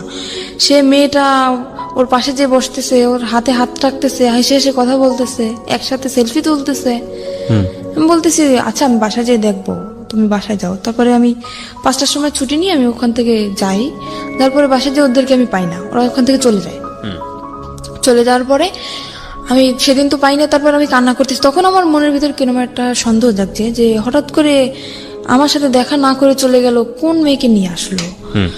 আমি খুব কান্নাকাটি করতেছি আর আমার চোখ একদম ফুলে গেছে কান্না করতে করতে। তখন আমার ফুপু শাশুড়ি বুঝতে পারছে যে হয়তো কিছুটা হয়েছে, আমাকে ডাকলো। ডাকার পর উনি আমাকে পারুল বলে ডাকতো, কারণ ওনার একটা মেয়ে ছিল, ওনার মেয়েটা রোড অ্যাক্সিডেন্টে মারা যায়, সেজন্য আমাকে নিজের মেয়েই মনে করতো। তো ওনার মেয়েটার নাম ছিল পারুল, আমাকে পারুল বলে ডাকতো উনি। তো বলছে পারুল তোর কি হয়েছে? আমি বলছি কিছুই হয় নাই। তো বলতেছে কান্নাকাটি কেন করতেছিস? আমি বলতেছি কি আপনি সবকিছুই জানেন তাও নাটক কেন করতেছেন? তো বলতেছে কেন আমি কি করছি, কিসের নাটক করলাম? আমি বললাম আপনার বাসায় যেটা মেয়েকে নিয়ে আসছিল সে মেয়েটা কে? আমার ফুপু সবকিছু জানে, আর ওই যে জিনিসটা ওটাই আমার ফুপু শাশুড়ির হাত ছিল। তারপরে প্রথম বুঝতে পারিনি, তারপরে মানে নিজের ভিতর থেকে চিন্তা ভাবনা করে দেখলাম যে সে যেহেতু জানবে না তাহলে এরকম একটা কাণ্ড কিভাবে ঘটলো। তার বাসায় মেয়েটাকে নিয়ে আসলো, ওর ইচ্ছা ছিল যে আমাকে প্রথমত দেওয়ার ইচ্ছা ছিল না, ওখানে যেখানে আমাকে বিক্রি করা হয়েছে দেওয়ার ইচ্ছা ছিল না। ওর ইচ্ছা ছিল যে মানে ওই মেয়েটাকে ও দেবে ওখানে।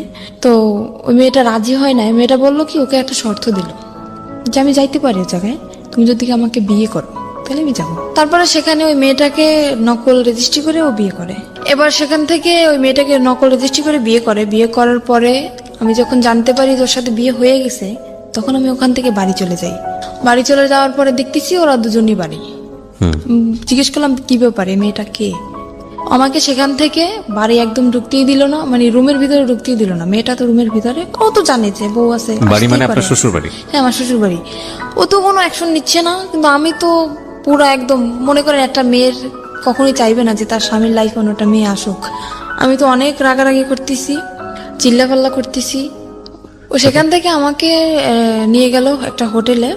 তারপরে সে হোটেলটা আমার একটা আত্মীয়র, সেই হোটেলে নিয়ে যেয়ে আমাকে বললো দেখো এরকম এরকম একটা মেয়েকে ওকে আমি বিয়ে করিনি, ওর সাথে আমার নকল রেজিস্ট্রি, ওর সাথে আমার ঘর সংসার করার ইচ্ছা না, ওকে আমি ছেড়ে দেবো। বলি কেন তুমি এরকম করলা? তুমি তো আমার সাথে এরকম করতে পারবা, কেন করলো? মেয়েটা জীবনটা কেন তুমি নষ্ট করলা? তা বলতেছে ওর বাবা মার অনেক টাকা পয়সা আছে, তো মানে আমাকে লোভ দেখাচ্ছে, ও টাকা লোভ দেখাচ্ছে। ওর বাবা মার অনেক টাকা পয়সা আছে, কিছু টাকা পয়সা নিয়ে আমি ওকে ছেড়ে দেবো। আমি বলতেছি এটা কখনোই হবে না। আমি একটা যেরকম আমার মনে যেরকম কষ্ট হয় আমার স্বামীর জীবনে অন্য কেউ আসলে ঠিক ওরও সেরকম কষ্ট, আমি এটা মানবো না। তারপরে সেখানে ওই মেয়ের যে নানি, ওই মেয়েটার নানি কল করছে ফোনে। আমি ফোনটা রিসিভ করি। আমি বললাম কি মেয়ে যে বিয়ে দিছেন জানেন যে ছেলে কি করে? বলতেছে হ্যাঁ জানি। ছেলে কি করে? বলতেছে ছেলে তো রোলার মেশিন চালায়। বলতেছি সম্পূর্ণ ভুল, ও কোনো কাজ করে না। বলতেছে তুমি কি বলতেছো? আমি বলতেছি আমি ওর বউ। বউ মানি? বউ মানে আপনি জানেন না যে ওর আগে আরো একটা বউ আছে? তো বলতেছে না তো, ও তো বলছে যে আমি আগে বিয়ে করছিলাম, তার সাথে ডিভোর্স হয়ে গেছে। ডিভোর্স হয়ে গেছে তাহলে ও আমার সাথে কেন এখন? তারপরে বললো কি আচ্ছা এই করছে, আমরা থানায় মামলা করব, তুমি থানায় আসো। আমি বলতেছি মামলা করার দরকার হলে আপনারা করেন, ভুল আপনারা করছেন, মামলাটা আপনারাই করবেন, আমি করব না। আপনারা কি করবেন আপনারা নিজেরা ডিসিশন নেন, এর ব্যাপারে আমি কিছু বলবো না আপনাদের। তো ওরা, আমি তো সেখান থেকে আমাকে বললো কি তুমি যেখানে আছো সেখানে যাও, ও মেয়েটাকে আমি কিছুদিনের ভিতরে ছেড়ে দিয়ে আমি তোমার কাছে আসতেছি। আপনি তখন যশোরে? আমি তখন যশোরে না, তখন আমাকে খুলনা একটা হোটেলে নিয়ে যায়। খুলনায়, যশোর খুলনা তো পাশাপাশি জেলা। কত এই কথাগুলো হচ্ছে কোথায়? খুলনায় বসে? হ্যাঁ, খুলনায় বসে একটা হোটেলের ভিতরে হচ্ছে। তো আপনাকে যেতে বলছে কোথায়? যেতে বলছে আমার যেখানে চাকরি করি ওখানে আমাকে যেতে সেটা তো বলছে। যশোরে? হ্যাঁ, যশোরে। ওকে। ওখান থেকে আমি যশোরে চলে যাই। চলে যাওয়ার পরে মানে যেটা বললাম আমি বিশ্বাস করলাম আবারও। ওখান থেকে যশোরে চলে যাই, যাওয়ার পরে ও মেয়েটাকে নিয়ে আবার ওই বাসায় আসে। ওই বাসা বলতে? আমার ওই যে ফুপুর বাসায় আবার আসে। আপনার আপন ফুপু? না, ফুপুর শাশুড়ি। ফুপুর শাশুড়ি, ওকে। ওনার বাসায় আবারও আসে। আসার পরে আমি সেদিন যখন আমি খবর পাই, ওই খালা আমাকে কল করে, যখনই আমি খবর পাই আমি সাথে সাথে অফিস থেকে বেরোয় চলে আসি। আমি আমার ম্যাডামকেও বলি না যে আমি যাচ্ছি, সেখান থেকে আমি সাথে সাথে বেরিয়ে চলে আসি। আসার পরে ও আমার আসার আধা ঘন্টা আগে বের হয়ে গেছে। যাওয়ার পরে আমি কল করছি ওকে, কি ব্যাপার তুমি নাকি আজকে আসছিলে, তুমি চলে গেছো কেন? তো বলতেছে আমি কালকে আসবো। তো পরের দিন আসলো। আসার পরে রাত্রবেলা আমি ওর সাথে কথা বলতেছি না, কিছু না, ঝগড়া লাগাই দিতেছি। তো তখন ও রাগ করে চলে যাবে, থাকবে না। বলতেছে তোমার এই মেজাজ দেখার জন্য আমি আসিনি। এখানে আমার তো রাগ করাটা স্বাভাবিক, যেখানে আমার স্বামীর সাথে আমার থাকার কথা, আমি চাকরি করতেছি এক জায়গায়, আমার স্বামী আর এক জায়গায় থাকতেছে, তার সাথে অন্য একটা মেয়ে, বুঝতেছি না মানে আমার অ্যাকশন নেওয়ার কথা, সে জায়গায় উল্টো আমার সাথে রাগ দেখাইতেছে। আমি এখানে থাকবো না, আমি চলে যাবো। বলছি যাও। আমি রাগের মাথায় বলতেছি তুমি যাও। তো আমার ফুপু শাশুড়ি তাকে ধরে রাখার পরে রাত্রবেলা ওর সাথে আমার কথা চলতেছে যে কেন তুমি এরকম আমার সাথে করলা, এরকম মেয়েটাকে নিয়ে তুমি ঠিকই সংসার করছো, তুমি যেহেতু তাকে রাখবা না তাহলে তাকে তুমি বাড়ি নিয়ে গেলা কেন? আমার বাড়ি জায়গা হচ্ছে না, আর তুমি তারে নিয়ে বাড়ি রাখতেছো, কিভাবে রাখতেছো? তো তখনও করলো কি, ওর মা ফোন দিল, ওই মেয়েটার মা ফোন দিল। ফোন দেওয়ার পরে আমি ফোনটা যে রিসিভ করতে গেছি ফোনটা আমাকে দিচ্ছে না। আমি জোর করে হাত থেকে ওর ফোনটা নিয়ে গেছি, নেওয়ার পরে আমাকে মার শুরু করে দিচ্ছে। মারার পরে ও আমার মাথায় মারে একটা দিয়ে, আপনার ওই যে স্ট্রে থাকে না সিগারেট খাওয়ার পরে যেটা ফালানো হয়, হ্যাঁ স্ট্রে, ওটা দিয়ে আমার মাথার মধ্যে মারার পরে আমি ওখানে অজ্ঞান হয়ে পড়ে যাই। তারপরে আমার মাথা দিয়ে প্রায় রক্ত বের হয়ে যায়, মানে অল্প কিছু ফেটে যায়। আমি ওখানে সেন্সার হয়ে যাই। প্রায় ঘন্টাখানিক পরে আমার সেন্স আসার পর দেখতেছি ওই মেয়েটার সাথে কথা বলতেছে ফোনে। তখনও কথা বলতেছে যে আমার ওয়াইফ এদিকে অজ্ঞান, সেদিকে ওর কোনো খেয়াল নেই, ও সেই মেয়েটার সাথে কথা বলতেছে। আমি তখন ওকে দরজা খুলে দিলাম, দারোয়ানকে ডাকলাম, ডাকার পরে আমি বললাম তুমি এখন বের হয়ে যাও। তখন রাত্র 3টা। সেখান থেকে বের হয়ে গেল। যাওয়ার পরে 4-5 দিন পরে আবার আসলো। আসার পরে আমাকে বলতেছে কি যে আমাকে শারমিন বলে ডাকে, শারমিন আমি যা করছি আসলে আমার অন্যায় হয়েছে। তো ও ওখান থেকে মানে ওই মেয়েটা যাবে না, আমাকে বললো কি তোমাকে নিয়ে আমি এক জায়গায় বেড়াতে যাব। আমি ওকে আবারও কিন্তু ক্ষমা করে দিলাম এত অন্যায় করার পরেও। মানে আপনি মেনে নিলেন যে ওই বউ থাকা অবস্থায় আপনি থাকবেন না? তাহলে অবশ্য মেয়েটা নেই। মেয়েটা কোথায় গেছে? চলে গেছে। ও মেয়েটা চলে গেছে তারপরে? হ্যাঁ, ও বলছে যে মেয়েটা চলে গেছে, আসলে যায় না, মেয়েটা ওর বাড়িতে। ওকে। তারপরে আমাকে বলো তোমাকে নিয়ে আমি এক জায়গায় বেড়াতে যাব। বলছে আচ্ছা ঠিক আছে চলো। তো বলতেছে কালকে তুমি ছুটি নেবা। বলছে আচ্ছা। তারপরে আমি আমার ফুপু শাশুড়ির কাছ থেকে কিছু টাকা নিলাম। নেওয়ার পরে ও আমাকে নিয়ে মানে আমার লাইফে ফার্স্ট আমি ওই জায়গাটা যখন দেখি, আমাকে একটা জায়গায় নিয়ে যায়, সেখানে সব মেয়েরা। সেখান থেকে আমি দেখার পরে আমি বলতেছি কি ব্যাপার তুমি আমাকে কোথায় নিয়ে আসছো? তা বলতেছে কি এটা একটা হোটেল মেয়েদের, এখানে শুধু মেয়েরাই থাকে, এখানে কোনো ছেলেরা থাকে না। আমি বলতেছি ছেলেরা থাকে না তো তুমি ঢুকলা কিভাবে এখানে? তা বলতেছে তুমি বুঝবো না, এখানে একটা মেয়ের সাথে আমার সাথে এটা কথা হয়েছে, একটা মেয়ের সাথে আমার সাথে বন্ধুত্ব, ওর সাথে আমি দেখা করতে আসছি এখানে। বলতে দেখা করতে আসছো তো আমাকে নিয়ে আসছো কেন?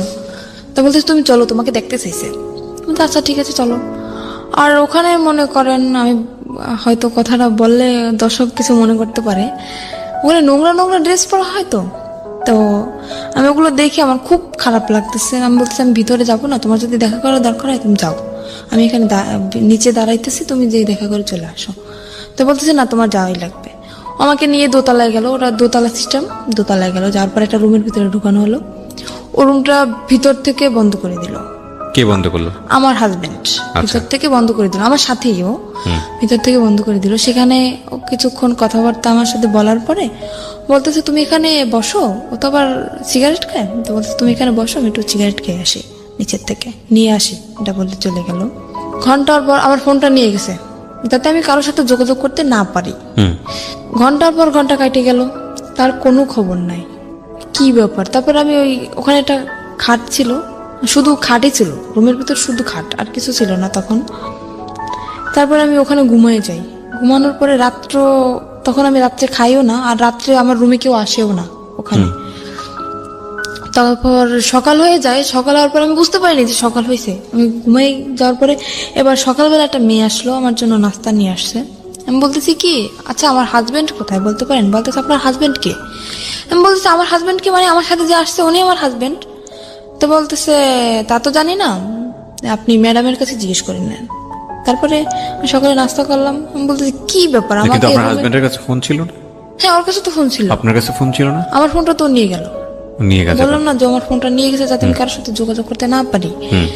এবার তো আপনি ওই যে কোনো কারোর কাছ থেকে ফোন নিয়ে তোর নম্বরে ফোন দিতে কিভাবে দেবো? আমি তো রুমের ভিতরে আটকানো, আর ওখান থেকে তো আমার কল ওকে করার বাইরে কোনো থেকে চেষ্টা আটকে নেই। দিয়ে গেছে? হ্যাঁ বাইরে থেকে আমাকে তালা মেরে রেখে গেছে। আর আমি প্রায় এক সপ্তাহের মতো কিন্তু বাইরে থেকে আপনাকে যখন তালা মারলো তখন আপনি বললেন না তুমি আমাকে তালা মারতেছো কেন? না, ও সেটা আমি তো বুঝতে পারি নাই যে ও বাইরে থেকে তালাবদ্ধ করে রেখে গেছে। বা এখানে কি কি ফাংশন হবে আপনি আগে থেকে আমি জানতেন? তো জানি না, আমি কিভাবে বুঝবো? আমার মনের ভিতরে যদি সেরকম কোনো সন্দেহ থাকতো তাইলে তো আমি বুঝতে পারতাম যে ও আমাকে আটকে রেখে যাচ্ছে বা ও আমাকে ছেড়ে এখানে রেখে ও কোথাও চলে যাইতেছে, তাহলে তো আমি ওকে বাধা দিতাম। তো ওটা তো মানে লক সিস্টেম, তো ভিতর থেকে ও করে বাইরে থেকে তালা মেরে রেখে গেছে।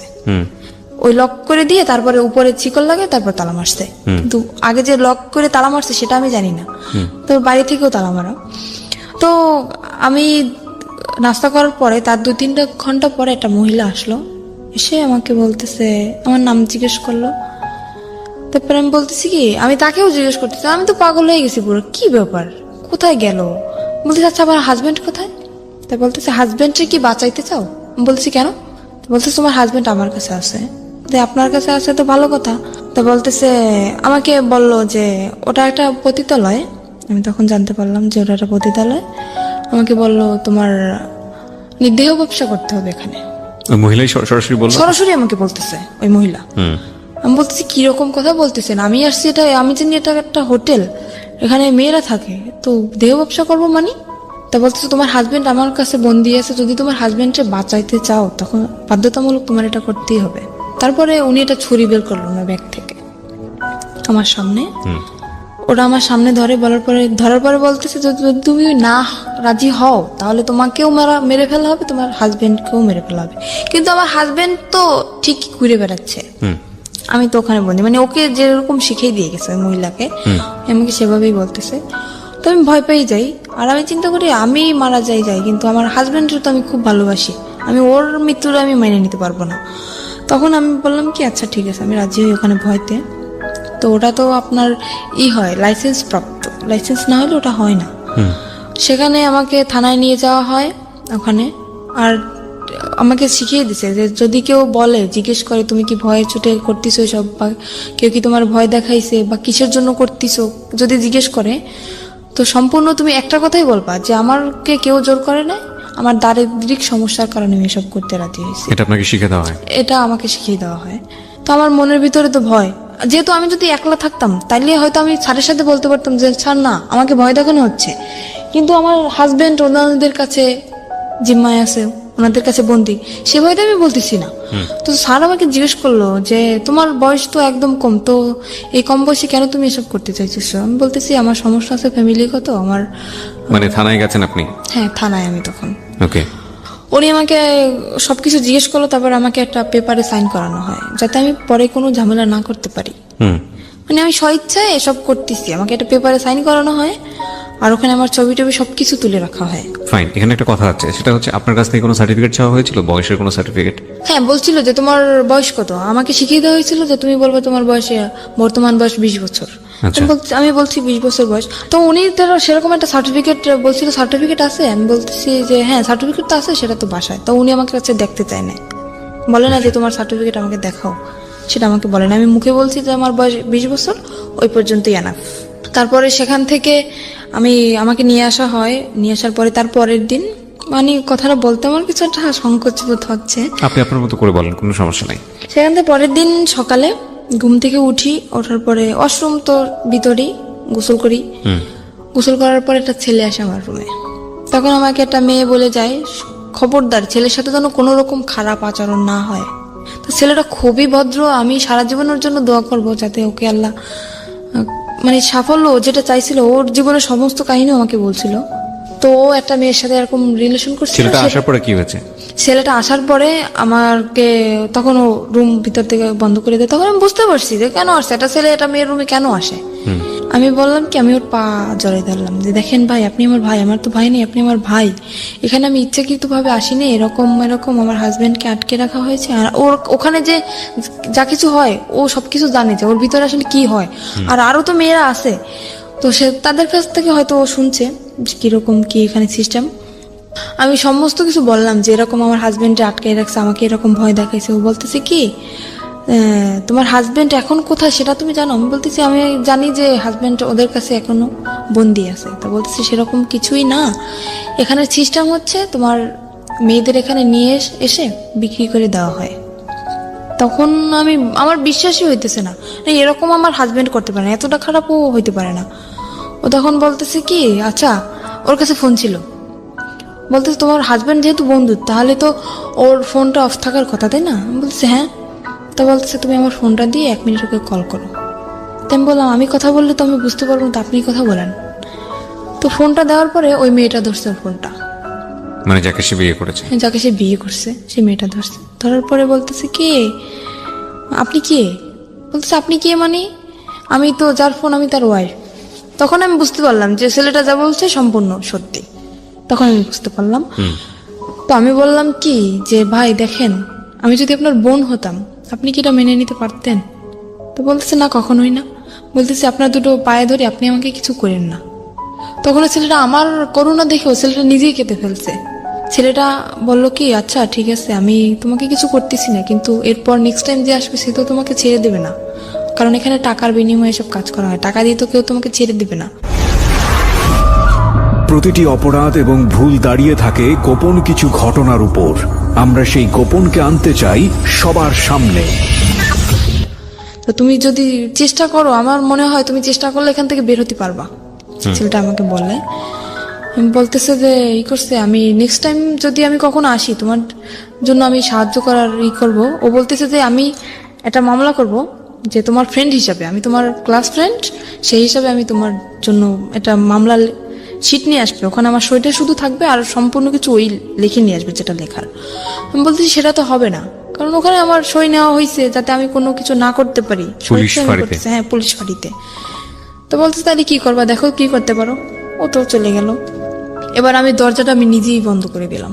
দেওয়ার পরে আমি খুঁজতেছি যে ছুরি বা অন্য কিছু যদি আমি পাই, আমি আত্মহত্যা করার চেষ্টা করতেছি। তো আমি খোঁজাখুঁজি করতেছি, খুঁজতে খুঁজতে উপরে যে সানসেটের পরে ওই যে আপনার বক্স ছিল, বক্স আনছে আমার জন্য, ওই রুমে সবকিছু নিয়ে আসছে আমার জন্য, যেহেতু ওই রুমে আমি থাকবো, সবকিছু নিয়ে আসছে। তো বক্সের যে কার্টুনটার ভিতরে আপনার ইঁদুর মরা ওষুধ। আমি পাইয়ে তো মানুষ তো কষ্ট হয়, কিন্তু আমি পাই তো মহা খুশি। আমি ওটা পাওয়ার পরে অনেক খুশি আমি, যে আমি এখানে এসব করার থেকে কারে আমি ভালোবাসলাম, কার জন্য আমি রাজি হইলাম, যাকে বাঁচানোর জন্য আমি রাজি হইলাম সেই আমাকে দিয়ে এসব করাচ্ছে, আমি আর নিজের জীবন আমি রাখতে চাই না। তো আমি পুরো প্যাকেট খেয়ে ফেলছি। ফেলার পরে দরজা খুলে দিলাম, আবার দেওয়ার পর আবার আরেকটা ছেলে আসছে, এসে দেখতেছে আমার অবস্থা খুবই খারাপ, পুরো শরীর ঘেমে গেছে আর আমি কথা বলতে পারতেছি না।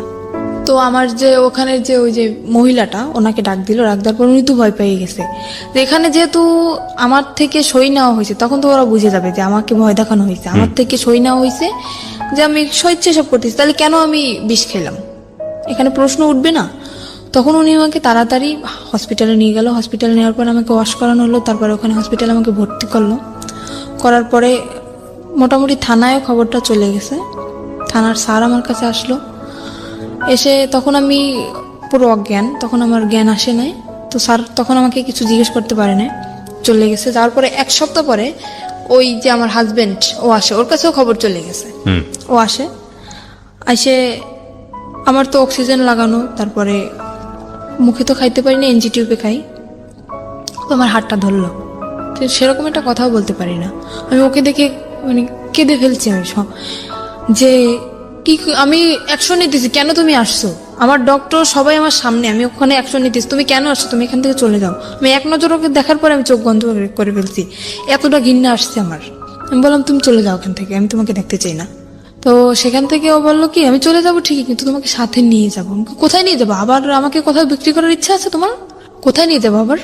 তো আমার হাতটা ধরলো, ধরার পরে বললো কি যে আমি আসলে বুঝতে পারিনি যে তুমি আমাকে এতটা ভালোবাসো, তাহলে আমি এটা করতাম না কখনোই। আমাকে আমার কাছে মাপ চাইলো যে আমি আর কখনো এরকম করবো না, মেয়েটাকে আমি ছেড়ে দেবো, তুমি যেটা বলো আমি সেটাই শুনবো। অনেক করুণা করার পরে আবারও আমি ওকে বিশ্বাস করলাম, এত কিছু করার পরেও আবারও বিশ্বাস করলাম ওকে আমি। সেখান থেকে হসপিটাল থেকে আমার রিলিজ দেয় নাই তখনও, ডাক্তারের না বললে আমি সুস্থ না তখনও। নার্সরে উনি কিছু টাকা ঘুষ দেয়, দেওয়ার পরে আমার ওই যে এনজিটিউ পরানো, তারপরে আপনার অক্সিজেন লাগানো, হাতে ক্যানুলা করা, সবকিছু খুলে তারপরে সেখান থেকে নার্সরে কিছু টাকা ঘুষ দিয়ে ওখান থেকে আমাকে নিয়ে আসে ওগুলো খোলানোর জন্য। কিন্তু নার্স তো ডাক্তারের অনুমতি ছাড়া খুলতে পারবে না। উনি টাকা পাওয়ার পরে উনি খুলে দিল ওগুলো। নার্স ওগুলো খুলে দেওয়ার পরে আমি তখন হাঁটতেও পারি না ঠিক মতন, এতটাই ক্লান্ত আমি। আমাকে নিয়ে তখন সে ঢাকা, আমার একটা ফুপু আছে সেখানে আমাকে নিয়ে আসে, আমার আপন ফুপু, সেখানে আমাকে নিয়ে আসে। আর বাড়ি তো গেলে তো যদি এই সমস্ত কথা শোনে তাইলে তো মনে করেন ওরে তো মারবে, সাথে আমিও মার খাবো। যে এত কিছু তাও তারপরও কেন আমি মানিয়ে নিলাম। আমি বাড়ি গেলাম না, আমার সে ফুপুর কাছে গেলাম, যার পরে ওখানে আমি 1 মাস পর্যন্ত থাকলাম। থাকার পরে ও বললো কি দেখো আমি তো কাপড় চোপড় কিছুই নিয়ে আসি না, আমার কাপড় চোপড় তো সবকিছু বাড়িতে, তুমি এখানে থাকো, মানে আমাদের ওখানে চাকরি বাকরি নেওয়ার কথা, তো আমি সুস্থ হবো তারপরে চাকরি নেবো। বললো আমি বাড়ি থেকে আমি কাপড়গুলো নিয়ে আসি আমার, এই বলেও বাড়ি চলে গেল। যাওয়ার পরে ও যেদিন যাবে তার পরের দিন আসার কথা, আসতেছে না। তারপরে আমি বললাম কি ব্যাপার তোমার আসার কথা, তুমি কেন আসতেছো না? সে ওখান থেকে এসে চলে গেছে, সেই শ্বশুর বাড়ি চলে গেছে, ওর যে সেই শ্বশুর বাড়ি চলে গেছে। ফোন করলে মাঝে মাঝে ওই মেয়েটা ধরে। তারপরে আমি বুঝতে পারলাম আস্তে আস্তে, অনেক কান্নাকাটি করছি, অনেক রিকোয়েস্ট করছি তুমি আমাকে নিয়ে যাও নিয়ে যাও। সেখান থেকে আমার আব্বু আম্মু যখন জানতে পারি আমি ওখানে, আমাকে নিয়ে যায়। নিয়ে যাওয়ার পরে ওই যে মহিলা, ওই মহিলাকে নাম্বার দিয়ে দেয়, আমার আম্মুর নাম্বার দিয়ে দেয়। কিসের জন্য জানেন? যাতে আমি আমার বাড়িতেও জায়গা না পাই আর ওর কাছেও যাতে আমি না যেতে পারি। ও ওর বাড়িতে সম্পূর্ণ সবাইকে জানাই দিছে যে আমি এসব করি, আমি বিয়ের আগে এসব করতাম, ও জানতে পারছে সেজন্য ও আমাকে ডিভোর্স দিতে চায়। আসলে তো কিছুই না সেরকম, ও নিজে করছে এগুলা। এটা বলার পরে আমার আম্মুর কাছে ওই মহিলা ফোন করে, করার পরে ওই ফোনটা আমার আব্বু ধরে। ধরার পরে ওই সম্পূর্ণ কথা উনি বানাই যা বলার সব বলছে, যে আপনার মেয়ে এতদিন শ্বশুর বাড়ি ছিল না, আমার এখানে ছিল, এসব করতো। আর এসব কথা শোনার পরে আমার আব্বু তো সবাইকে বলে দিল। মানে এই ফোনটা কে ধরেছে? আমার আব্বু, সদাব্বু। না, আমি আসলে এই জিনিসটা একটু ক্লিয়ার হতে চাই। ফোনটা কে করেছে, কাকে ফোনটা রিসিভ করেছে কে? ফোনটা করছে আমাকে যেখানে বিক্রি করে দেওয়া হয়েছিল ওখানে যে মহিলা ছিল উনি ফোন করছে। উনি ফোন নাম্বারটা নিছে আমার হাজবেন্ডের কাছ থেকে। কাকে করেছে ফোনটা?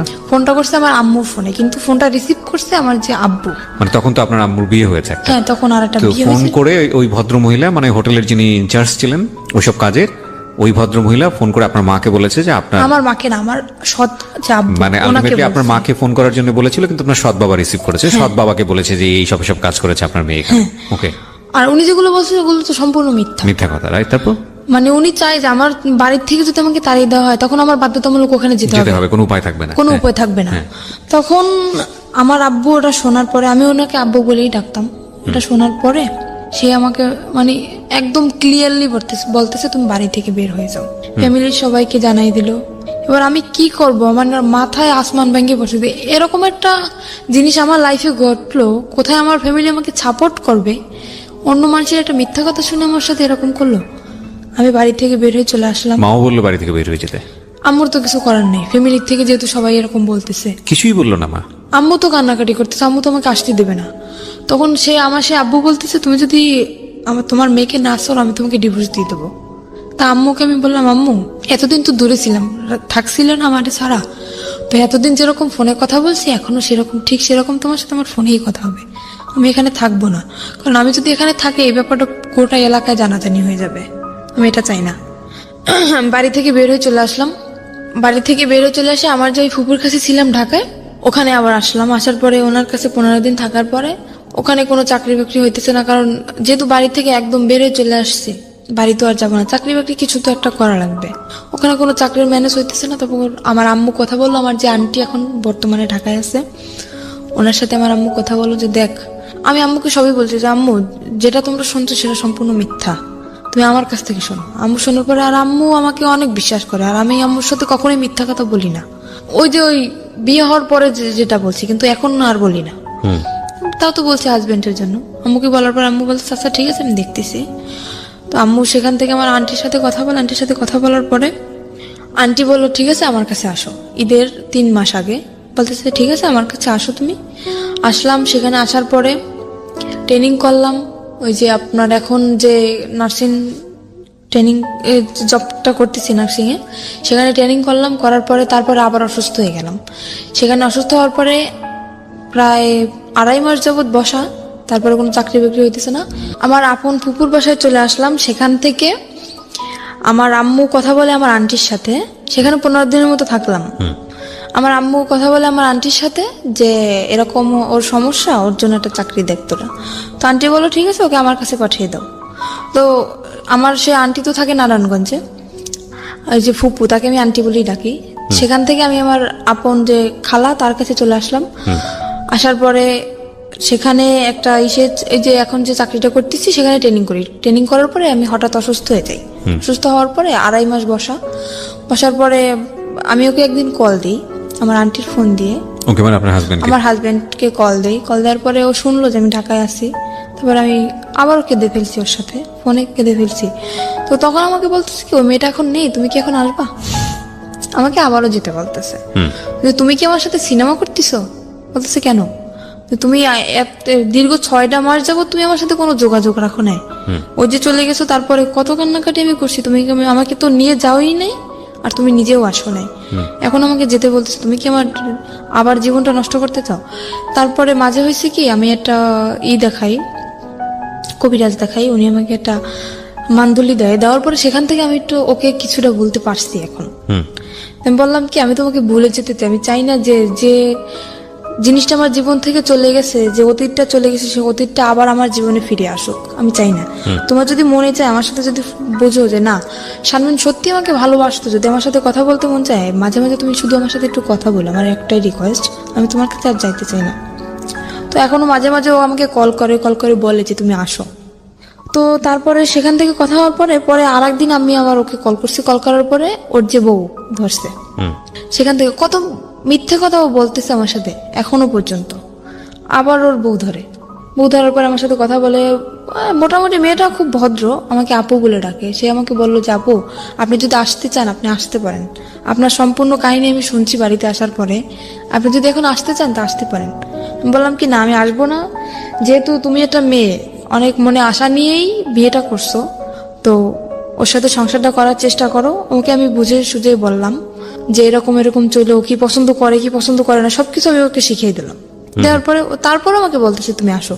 ওই মেয়েটাও বলতেছে ও বলতেছে, কিন্তু কিসের আশায় বলতেছে সেটা আমি জানি না, মানে হয়তো মনের ভিতর অন্য কিছু। মানে এটা হচ্ছে আপনার এখনকার আমার অবস্থা? ধারণা এখনকার অবস্থা এটা হচ্ছে আপনার? হ্যাঁ। বর্তমানে আপনি কি করেন? বর্তমানে এখন আমি একটা জব করতেছি, নার্সিং জব। নার্সিং বলতে এটা কি ধরনের নার্সিং? মানে হোম সার্ভিস? হ্যাঁ, এটা হোম সার্ভিস। আচ্ছা, তো সেটা হচ্ছে বিভিন্ন পেশেন্ট যাদেরকে বাসায় সেবা দিতে হয়, কোন একটা কোম্পানির আন্ডারে থেকে আপনি এই কাজটা করছেন, সার্ভিসটা দিচ্ছেন, তাই কি? হ্যাঁ। ওকে। তো এখন আমি আরেকটা কথা জানাতে চাই যে আমার জীবনে যে ঘটনাটা ঘটছে, এরকম ঘটনা হয়তো কোনো মেয়ের জীবনে ঘটে নাই, আর যদি ঘটেও থাকে তাও খুব কম। না, এর চেয়েও ভয়াবহ ঘটনা ঘটে। আপনি জীবন গল্প শোনেন প্রতিনিয়ত? অবশ্যই শুনি। এর থেকে ভয়াবহ ঘটনা বলতে কি ঘটতে পারে? না, এর চেয়েও ভয়াবহ ভয়ঙ্করতম ঘটনা ঘটে, সেদিকে আমরা নাই বাজাই। কিন্তু আপনার জীবনে যেটা ঘটেছে সেটাই আপনার কাছে ভয়ঙ্কর, আমার জীবনে যেটা ঘটে সেটা আমার কাছে ভয়ঙ্কর। মানুষের ঘটনা মূল্যায়ন না করে আপনি আমাকে এটা বলেন, আপনার জীবনে আপনার হাজবেন্ড যেহেতু প্রথম মানুষ, সুতরাং বাছ বিচার করার কোনো সুযোগই আপনার জীবনে আসেনি। আপনি আরো যখন পরিণত বয়সে যাবেন, আরো যখন বিভিন্ন রকমের এক্সপিরিয়েন্স আপনার হবে, তখন আপনি বুঝতে পারবেন যে এই সময়টা আপনার জন্য কতটা ভুল ছিল, কতটা রিস্কি ছিল, কতটা বোকামি ছিল, যেটা আপনি এই বয়সে বসে সেটা বুঝতে পারবেন না। কিন্তু আমার একটু জানতে ইচ্ছে করছে, শুধু একটু না, খুবই জানতে ইচ্ছে করছে যে আপনি গল্পটা কেন আজকে রেডিওতে লাখ লাখ মানুষের সামনে বললেন। ইউটিউবে আপনার এই গল্পটা যাচ্ছে খুব ছোট করে, লাখ লাখ মানুষ আপনাকে দেখছে, আপনি স্বেচ্ছায় নিজেকে দেখার অনুমতি দিয়েছেন, তো এগুলো আপনি কেন বলতে গেলেন? এটা আমি বললাম যে একটা ছেলে কতটা নিচে নামলে এরকম একটা জঘন্য কাজ করতে পারে, সেটা জানানোর জন্য যে একটা ছেলে কেন এরকম করে, একটা মেয়ের সাথে কেন করে, তার অন্যায় কি। একটা মেয়ে একটা ছেলেকে বিয়ে করে সংসার করার জন্য, শুধু কি এটাই? শুধু এটাই। কিন্তু আমি তো অনেক কিছু দেখতে পাচ্ছি গল্পের মধ্যে, যে একটা মেয়ে কতটা বোকা হলে এতবার ভুল করার পরও একটা ছেলেকে মানে এটা তো বোকামি না, এটা তো ভালোবাসা। এটা ভালোবাসা না, এটা বোকামি।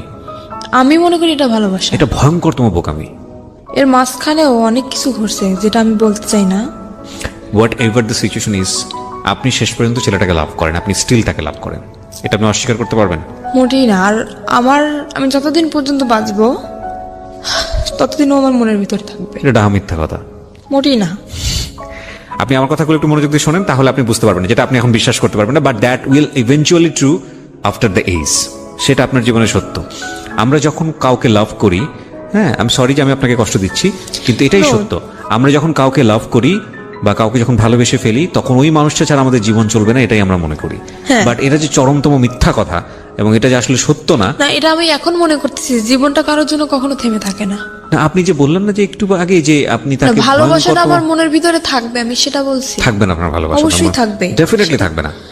কিভাবে থাকবে না বলেন? এবং এটার অ্যান্সার আপনি এখন আমাকে মনে করে নেন যে আমি যেটা বলছি সেটা মিথ্যা কথাই কথা, আপনি এটাই মনে করবেন। কিন্তু আপনি একটা সময় গিয়ে মনে করবেন যে না, আমি যেটা বলেছিলাম আজকের অনুষ্ঠানে ডকুমেন্টস থাকবে, তো আপনি দেখবেন আপনি যখন পরিণত বয়স, এই ইউটিউবে এটা থেকে যাবে, ইউটিউবে আপনি আরো 5 বছর পর 10 বছর পরে গিয়ে বলবেন যে কিবরিয়া ভাই এই কথাটা বলেছিল অনুষ্ঠানে এবং এটাই সত্য। আপনাকে আমি আরো 10 বছর পর ইনভাইট করবো এই অনুষ্ঠানে, আমি যদি করি, আমি আপনাকে ইনভাইট করবো, এবং আমার যে কথাটা ছিল যে এটা থাকবে না, শুধু ঘেন্নাটুকু থাকবে, ভালোবাসা থাকবে না, এবং এই ফিলটাই থাকবে আজ থেকে 5 বছর পর, 10 বছর পরে। আমি যেটা বলতে চাচ্ছি যে আপনার ওই পরিণত বয়সটা নাই, ম্যাচুরিটিটা নাই। নইলে একটা মানুষ আপনাকে মৃত্যুর মুখে ঠেলে দিয়েছে। একটা মানুষ, নারীর সতীত্ব যেটা, এটা আমাদের সমাজে মনে করা হয় একটা নারীর সতীত্ব না থাকলে আর কিছুই নাই। আমাদের সমাজ, আমাদের সামাজিকতা এটাই, খুবই ভঙ্গুর একটা মানসিকতা, এবং সেই জায়গাটায় ফেলে দিয়েছে। আপনি যে ধরনের অর্থনৈতিক, আমি যদি আরো সহজ করে বলি, যেই ধরনের ক্লাস মেনটেন করেন বা যেই ধরনের আর্থিক অবস্থার মধ্যে বসবাস করেন, এটা আমরা ধরে নিই আমাদের একেবারে সমাজের প্রান্তিক পর্যায়ের এক মানুষ যারা দিন এনে দিন খাওয়ার মতো অবস্থা, এইরকম একটা পরিবারে আপনি বড় হয়েছেন, না আছে বাবার সাপোর্ট, না আছে মার সাপোর্ট, হ্যাঁ, এরকম একটা অবস্থা। সেই রকম একটা অবস্থায় থেকে এরকম একটা আন্ডার এজ একটা মেয়ে একটা ছেলেকে লাভ করে বিয়ে করেছে, লাভ করে তো বিয়ে করেনি, একটা বিয়ে দেওয়া হয়েছে এবং বিয়ের পরে লাভ করেছে। তো এইটা 21 বছরের আপনার যে ছেলেটা, আপনি যদি যে কথা বলেছেন এখানে সেগুলো যদি সত্য হয়ে থাকে, আমি তার নাম পর্যন্ত জানতে চাইনি, আমি জানতে চাইও না, আপনি যা বলেছেন এখানে সেগুলো যদি সত্য হয়ে থাকে, 21 বছরের এই ছেলেটাকে এটা খুব ভালো করে বুঝতো এবং সেই ইকুয়েশনগুলো খুব ঠান্ডা মাথায় করেছে যে ওকে যদি আমি এই জায়গাটায় ফেলে দেই, আমাকে বলার কেউ নাই। দেখেন, আমি একটা সহজ এক্সাম্পল দিই, আপনাকে এভাবে কেউ কখনো বলেছে কিনা। ও কিন্তু ভয় পায়। ওর চাচা, আপনার চাচা শ্বশুর যে কদিন বেঁচে ছিল, ছোট চাচা শ্বশুর, ও কিন্তু খারাপ ব্যবহার করেনি আপনার সঙ্গে। তার মানে ওর যদি কেউ গাইড করার থাকতো, ওকে যদি কেউ শাসন করার থাকতো, এবং আপনার ফ্যামিলিতে যদি এরকম গার্ডস থাকতো যে না, আপনার বাবা ওর একদম মানে সহজ বাংলা যেটা, গ্রাম্য ভাষা যেটা বলে, টুটি ছিঁড়ে ফেলবে, এরকম যদি কোনো অন্যায় হয় তার মেয়ের প্রতি, ও জীবনও আপনাকে নিয়ে এতটা সাহস করতো না। অবশ্যই, রাইট? সো যেদিন আপনার ওকে শাসন করার মানুষটা মারা গেছে, সেই রাতের থেকেই কিন্তু ওর উলটপালট আচরণ শুরু হয়েছে, রাইট? তো এই জিনিসটা ও খুব সুন্দর করে ইকুয়েশন করে করেছে, কোনটা যোগ করলে যোগ হবে, কোনটা বিয়োগ করলে বিয়োগ হবে। ওর একটা দিক ছিল কি, আমি যখন যতই আমি রাগারাগি করতাম না কেন, ও কোনো কথা বলতো না, একদম চুপচাপ থাকতো, কিন্তু খুব মানে ঠান্ডা মাথায় কাজ করতো। হ্যাঁ, আপনার কথা একদম রাইট। আমি এখন যেটা বলবো আরো অনেক কিছু বের হবে, রাইট? কিন্তু আমি আপনাকে মূলত, আপনি যে কথাটা বললেন না যে ছেলেদেরকে বিশ্বাস করার জায়গাটা, এটা আপনার বয়সের ফিল। এখানে আরো অনেকগুলো বিষয় আছে। আপনার ইমোশনের জায়গাটা থেকে আপনি এত কিছুর পরেও ওই ছেলেটাকে ভালোবাসেন, সেটা আপনার বয়সের কারণেই। আমি এটা বলতে চাচ্ছি, এটাও একটা ভয়ানক রকমের ভুল। লাভ জিনিসটা কি জানেন? লাভ জিনিসটা হচ্ছে উইথ রেসপেক্ট। লাভ জিনিসটা ওয়ান সাইডেড না, এটা একটা সময়ের প্রেক্ষাপটে হতে পারে। হ্যাঁ, আপনি কাউকে ভালোবাসলেন, ঠিক আছে, সে মানুষটা আপনাকে ভালোবাসে না, আপনি সারাটা জীবন তাকে পাগলের মতো ভালোবেসে যাবেন, আপনার জীবনে কেউ আসবে না। দ্যাট ক্যান বি লাইক একটা খুব অল্প সময়, খুব অল্প কিছু, হয়তো লাখে একজন মানুষ, কোটিতে একজন মানুষ, দে আর ডিফারেন্ট। অ্যান্ড এক্সেপশনের জায়গাটা কখনো এক্সাম্পল হতে পারে না। কিন্তু আমরা যারা মোস্ট কমন মানুষ, কমন পিপল যারা, তাদের লাইফে কিন্তু এই ঘটনাটা মানে কম আর বেশি এরকম। আপনার লাইফে এখন পর্যন্ত ওকে রিপ্লেস করার মতো মানুষ আসেনি বলেই আপনার কাছে এখন পর্যন্ত মনে হচ্ছে যে না, ওই মানুষটাই অসাধারণ মানুষ। কিন্তু যখন অন্য কেউ চলে আসবে যাকে ভালোবেসে ফেলবেন, তখন মনে হবে যে না, জীবনে অনেক বড় একটা ভুল। এখানে আমার একটা কথা, কিন্তু হয়তো আপনি এসেছে অনেক, কিন্তু আপনার মনে হয়তো ঘন্টা নাড়াতে পারেনি, আপনার মনের ঘন্টাটা বাজেনি, আপনি সেটা বলবেন। ঘন্টাটা কোনোদিন বাজবেও না। আর এই ঘটনা আমার সাথে ঘটার পরে আমি কোনো ছেলেকে বিশ্বাস করি না। হ্যাঁ, সেটা একটা অন্য অ্যাঙ্গেল, যে কাউকে আমি বিশ্বাস করি না সেটা একটা অন্য বিষয়, কিন্তু মনের ঘন্টাটা বাজবে না সেটার পেছনের কারণ যদি ওই হয়ে থাকে যে না ওকেই আমি ভালোবেসে যাব, তাহলে আমি সেটা বিশ্বাস করি না। দেখেন, আপনার জায়গাটা আপনার মতো, আমি রেসপেক্ট করি, কিন্তু আমি যেটা বলছি সেগুলো সবই অভিজ্ঞতার আলোকে, এই অনুষ্ঠান করার অভিজ্ঞতার আলোকে, নিজের জীবনের অভিজ্ঞতার আলোকে, সবকিছু জায়গাটা থেকে আমি আপনাকে বলছি this is not true, because 16 বছরের জীবন কিছুই না একটা 60 বছরের জীবনের কাছে, হ্যাঁ, এটা কিছুই হয়তো না। এখন আমি বলতেছি, এবং কিন্তু আপনার ভবিষ্যতে 60 এটা বছরে হবে না। গিয়ে, আপনার 50 বছরে গিয়ে জীবন গল্পটা এমন দাঁড়াবে যে 16 বছর নিয়ে আপনার বলার সময়ই নাই, এমনও হতে পারে, সেটাই। রাইট? সো আমি আপনাকে জাস্ট একটা জিনিসই বলবো যে 16 বছরের টিনেজ যারা আছো, লাভ আসুক বা যেটাই হোক না কেন, যে ঘটনার প্রেক্ষাপটে আসুক না কেন, ওই মানুষটার যদি তোমার প্রতি কেয়ারিংটা না থাকে, ওই মানুষটার যদি তোমাকে নিয়ে ফিউচার প্ল্যান না থাকে, ওই মানুষটার যদি তোমার প্রতি রেসপেক্ট না থাকে, সম্মান বোধটুকু না থাকে, তাহলে তাকে নিয়ে বারবার ভাবো, ভালোবেসে যাও, কিন্তু তাকে নিয়ে সংসার করার স্বপ্ন দেখো না, তাকে নিয়ে অন্তত জীবনের সামনের দিকে স্টেপ নেওয়ার স্বপ্ন দেখো না। কারণ শুধু লাভ দিয়ে সংসার করা যায় না, শুধু প্রেম দিয়ে স্টেপ সামনের দিকে নেওয়া যায় না, কারণ ওই মানুষটাকে অন্যরকম মানুষ হতে হয়, সেখানে অনেক কিছুর হিসাব নিকাশ ব্যাপার থাকে। এই কথাগুলো এত বেশি কমন এবং এত বেশি আমি বলেছি জীবন গল্পে, আমি জানি না, মানে অনেকে হয়তো শুনতে শুনতে মুখস্থ হয়ে গেছে আমার এই কথাগুলো। তো আমি আপনাকে বলবো যে আপনি যেহেতু রাইট নাও একটা জব করেন, you are lucky in that sense, কিন্তু লেখাপড়াটা কন্টিনিউ করাটা উচিত। আপনি কি কোথাও হ্যাঁ, পড়ছেন? এখন আমি আবার লেখাপড়া শুরু করছি বলতে কি, মানে এটা তো আমার রেগুলারলি ক্লাস করা সম্ভব না, তো আমার যেহেতু চাকরি করতে হয়, আমি এখন উন্মুক্ত ভর্তি হয়েছি, প্রতি শুক্রবারে ক্লাস চলতেছে। আর এখন আমি যেটা চাই আমার দিক থেকে, যে আমার অতীত যেটা গেছে অতীতই ওটা থাক, আমি যে সামনের দিকে আগাতে, কারণ আমার ছোটবেলা থেকে যে স্বপ্নটা ছিল সেই স্বপ্নটা আমি আবার পূরণ করতে চাই। কি স্বপ্ন ছিল? আমার ছোটবেলা থেকে স্বপ্ন ছিল আমি একটা পুলিশের চাকরি করব, বিউটিফুল। সেটা আমি আবার এগিয়ে যেতে চাই। আর মাঝখানে হয়তো 2টা বছরে আমার জীবনে অনেক কিছু ঘটে গেছে, সেগুলো আমি মনে রাখতে চাই না। আর এর পিছনে আমি একটা মানুষের সাপোর্ট পাইছি, আমি একটা কথা বলতে পারি, একটা মানুষের সাপোর্ট আমি সব সময়ের জন্য পাইছি। পৃথিবীতে যদি আপন বলতে কেউ থাকে, সে হচ্ছে মা, তাছাড়া কিন্তু আমি কারোর সাপোর্টই পাইনি। আর আমি আমার আম্মুকে বলি যে, আমার আম্মু যেহেতু এখন অন্যের ঘরে, আমার আম্মুকে বলি আমি আম্মু সারা জীবন সুখে থাক, আমার খোঁজ নেওয়ার দরকার নেই, কিন্তু আমার আম্মু সারা জীবন সুখে থাক, আমি এটাই চাই। আমার আম্মু আমাকে অনেক অনেক সাপোর্ট করছে। আজকে এই যে এখন আবার কন্টিনিউ লেখাপড়াটা আবার চালাইতেছি। আপনি ওপেন ইউনিভার্সিটিতে পড়ছেন, এখন উন্মুক্ত বিশ্ববিদ্যালয়ে পড়ছেন? হ্যাঁ। আচ্ছা, উন্মুক্ত বিশ্ববিদ্যালয়ে আপনি কি দেবেন? এসএসসি দেবেন? জি না, আমি তো এখন 9-এ ভর্তি হয়েছি। আবার 9-এ ভর্তি, ওখান থেকে তো এসএসসি দেবেন? হ্যাঁ, ওখান থেকে এসএসসি দেবেন, এবং পাশাপাশি আপনি একটা জবও করছেন মোটামুটি একটা হ্যান্ডসাম স্যালারিতে। আপনার জবের ধরনটা আমি নাইবা এখানে এক্সপোজ করলাম, সেটা হয়তো আপনার কাজের ক্ষেত্রে একটু সমস্যা হতে পারে, but it's a different case. এবং আমি মনে করি যে এত কিছুর পরেও একটা মেয়ে জব করছে, পাশাপাশি পড়াশোনা করছে এবং স্বপ্ন দেখছে, তার মানে ইউ আর লাকি। আপনি বললেন না একটু আগে যে আপনার চেয়েও কষ্টের জীবন গল্প থাকে কিনা, আপনার চেয়েও ভয়ঙ্করতম কষ্টের জীবন গল্প থাকে, এবং কেউ কেউ হয়তো এই স্টেজে এসে শেষ হয়ে যায়, কেউ কেউ হয়তো হোটেলের ওই শিকলটা খুলতে পারে না, সেখানেই সারাটা জীবন শেষ হয়ে যায়। হ্যাঁ, কেউ কেউ হয়তো ওই যে ইঁদুর মারা বিষ যেটা আপনি খেয়েছিলেন ওখানেই হয়তো জীবনটা শেষ হয়ে যায়। সুতরাং আপনি লাকি যে অনেক অনেক দিক থেকে আপনি সার্ভাইভ করে সামনের দিকে এগিয়ে গেছেন, এবং আমি মনে করি আপনি যেটা স্বপ্ন দেখেন সেটা ভবিষ্যতে আপনার কাছে হয়তো আসবে। তবে আপনার জীবনের সবচেয়ে ভয়ঙ্করতম জায়গা যেটা আপনার সঙ্গে এখনো স্টে করে, সেটা হচ্ছে আপনি এখনো, যদি আপনার কথা সত্যি হয় তাহলে আমি তাকে এইভাবেই বলতে চাই, স্টুপিডটাকে আপনি এখন লাভ করেন। দ্যাট ইজ দ্য বিগেস্ট মানে ভয়ের জায়গা আর কি। সো প্রিয় শ্রোতা, থ্যাংক ইউ সো মাচ। যারা আজকে এই অনুষ্ঠানটা শুনলেন তাদেরকে আমি ধন্যবাদ জানাতে চাই, এবং একই সাথে ধন্যবাদ জানাতে চাই যারা এই অনুষ্ঠানটা নিয়মিত শোনেন। আমি সব বেলায় এসে শেষ করতে চাই, একেবারে শেষের দিকে এসে যে কথাটা বলতে চাই, প্রত্যেকটা স্টোরি কোনো না কোনো মেসেজ আমাদেরকে দেয়। আজকে 16 বছরের এই সাথী যে গল্পটা নিয়ে আমাদের এখানে উপস্থাপন করলেন, আমরা বিশ্বাস করি প্রথম ভুলটা করেছিলেন তার মা। ওই বয়সে যদি তাকে বিয়েটা না দিতেন তাহলে আজকে সাথীর গল্পটা এরকম হতো না। একটু সাপোর্ট করলে হয়তো সাথীর যে স্বপ্নটা ছিল, যেটা এখনো সে দেখতে চায়, যে বাংলাদেশ পুলিশ এসে কাজ করতে চায়, সেই স্বপ্নটা হয়তো তার পূরণ করাটা খুব সহজ হতো। তবুও যে কথাটা বলি শেষ করব, সেটা হলো স্বপ্নবিহীন মানুষ থাকতে পারে না, প্রত্যেকটা মানুষ বাস করে তার স্বপ্ন নিয়ে। তো সেই জায়গাটি থেকে সাথী যেহেতু স্বপ্ন দেখে, সুতরাং সাথীর ভবিষ্যৎ সুন্দর হোক, সেই শুভকামনা দিয়ে শেষ করছি।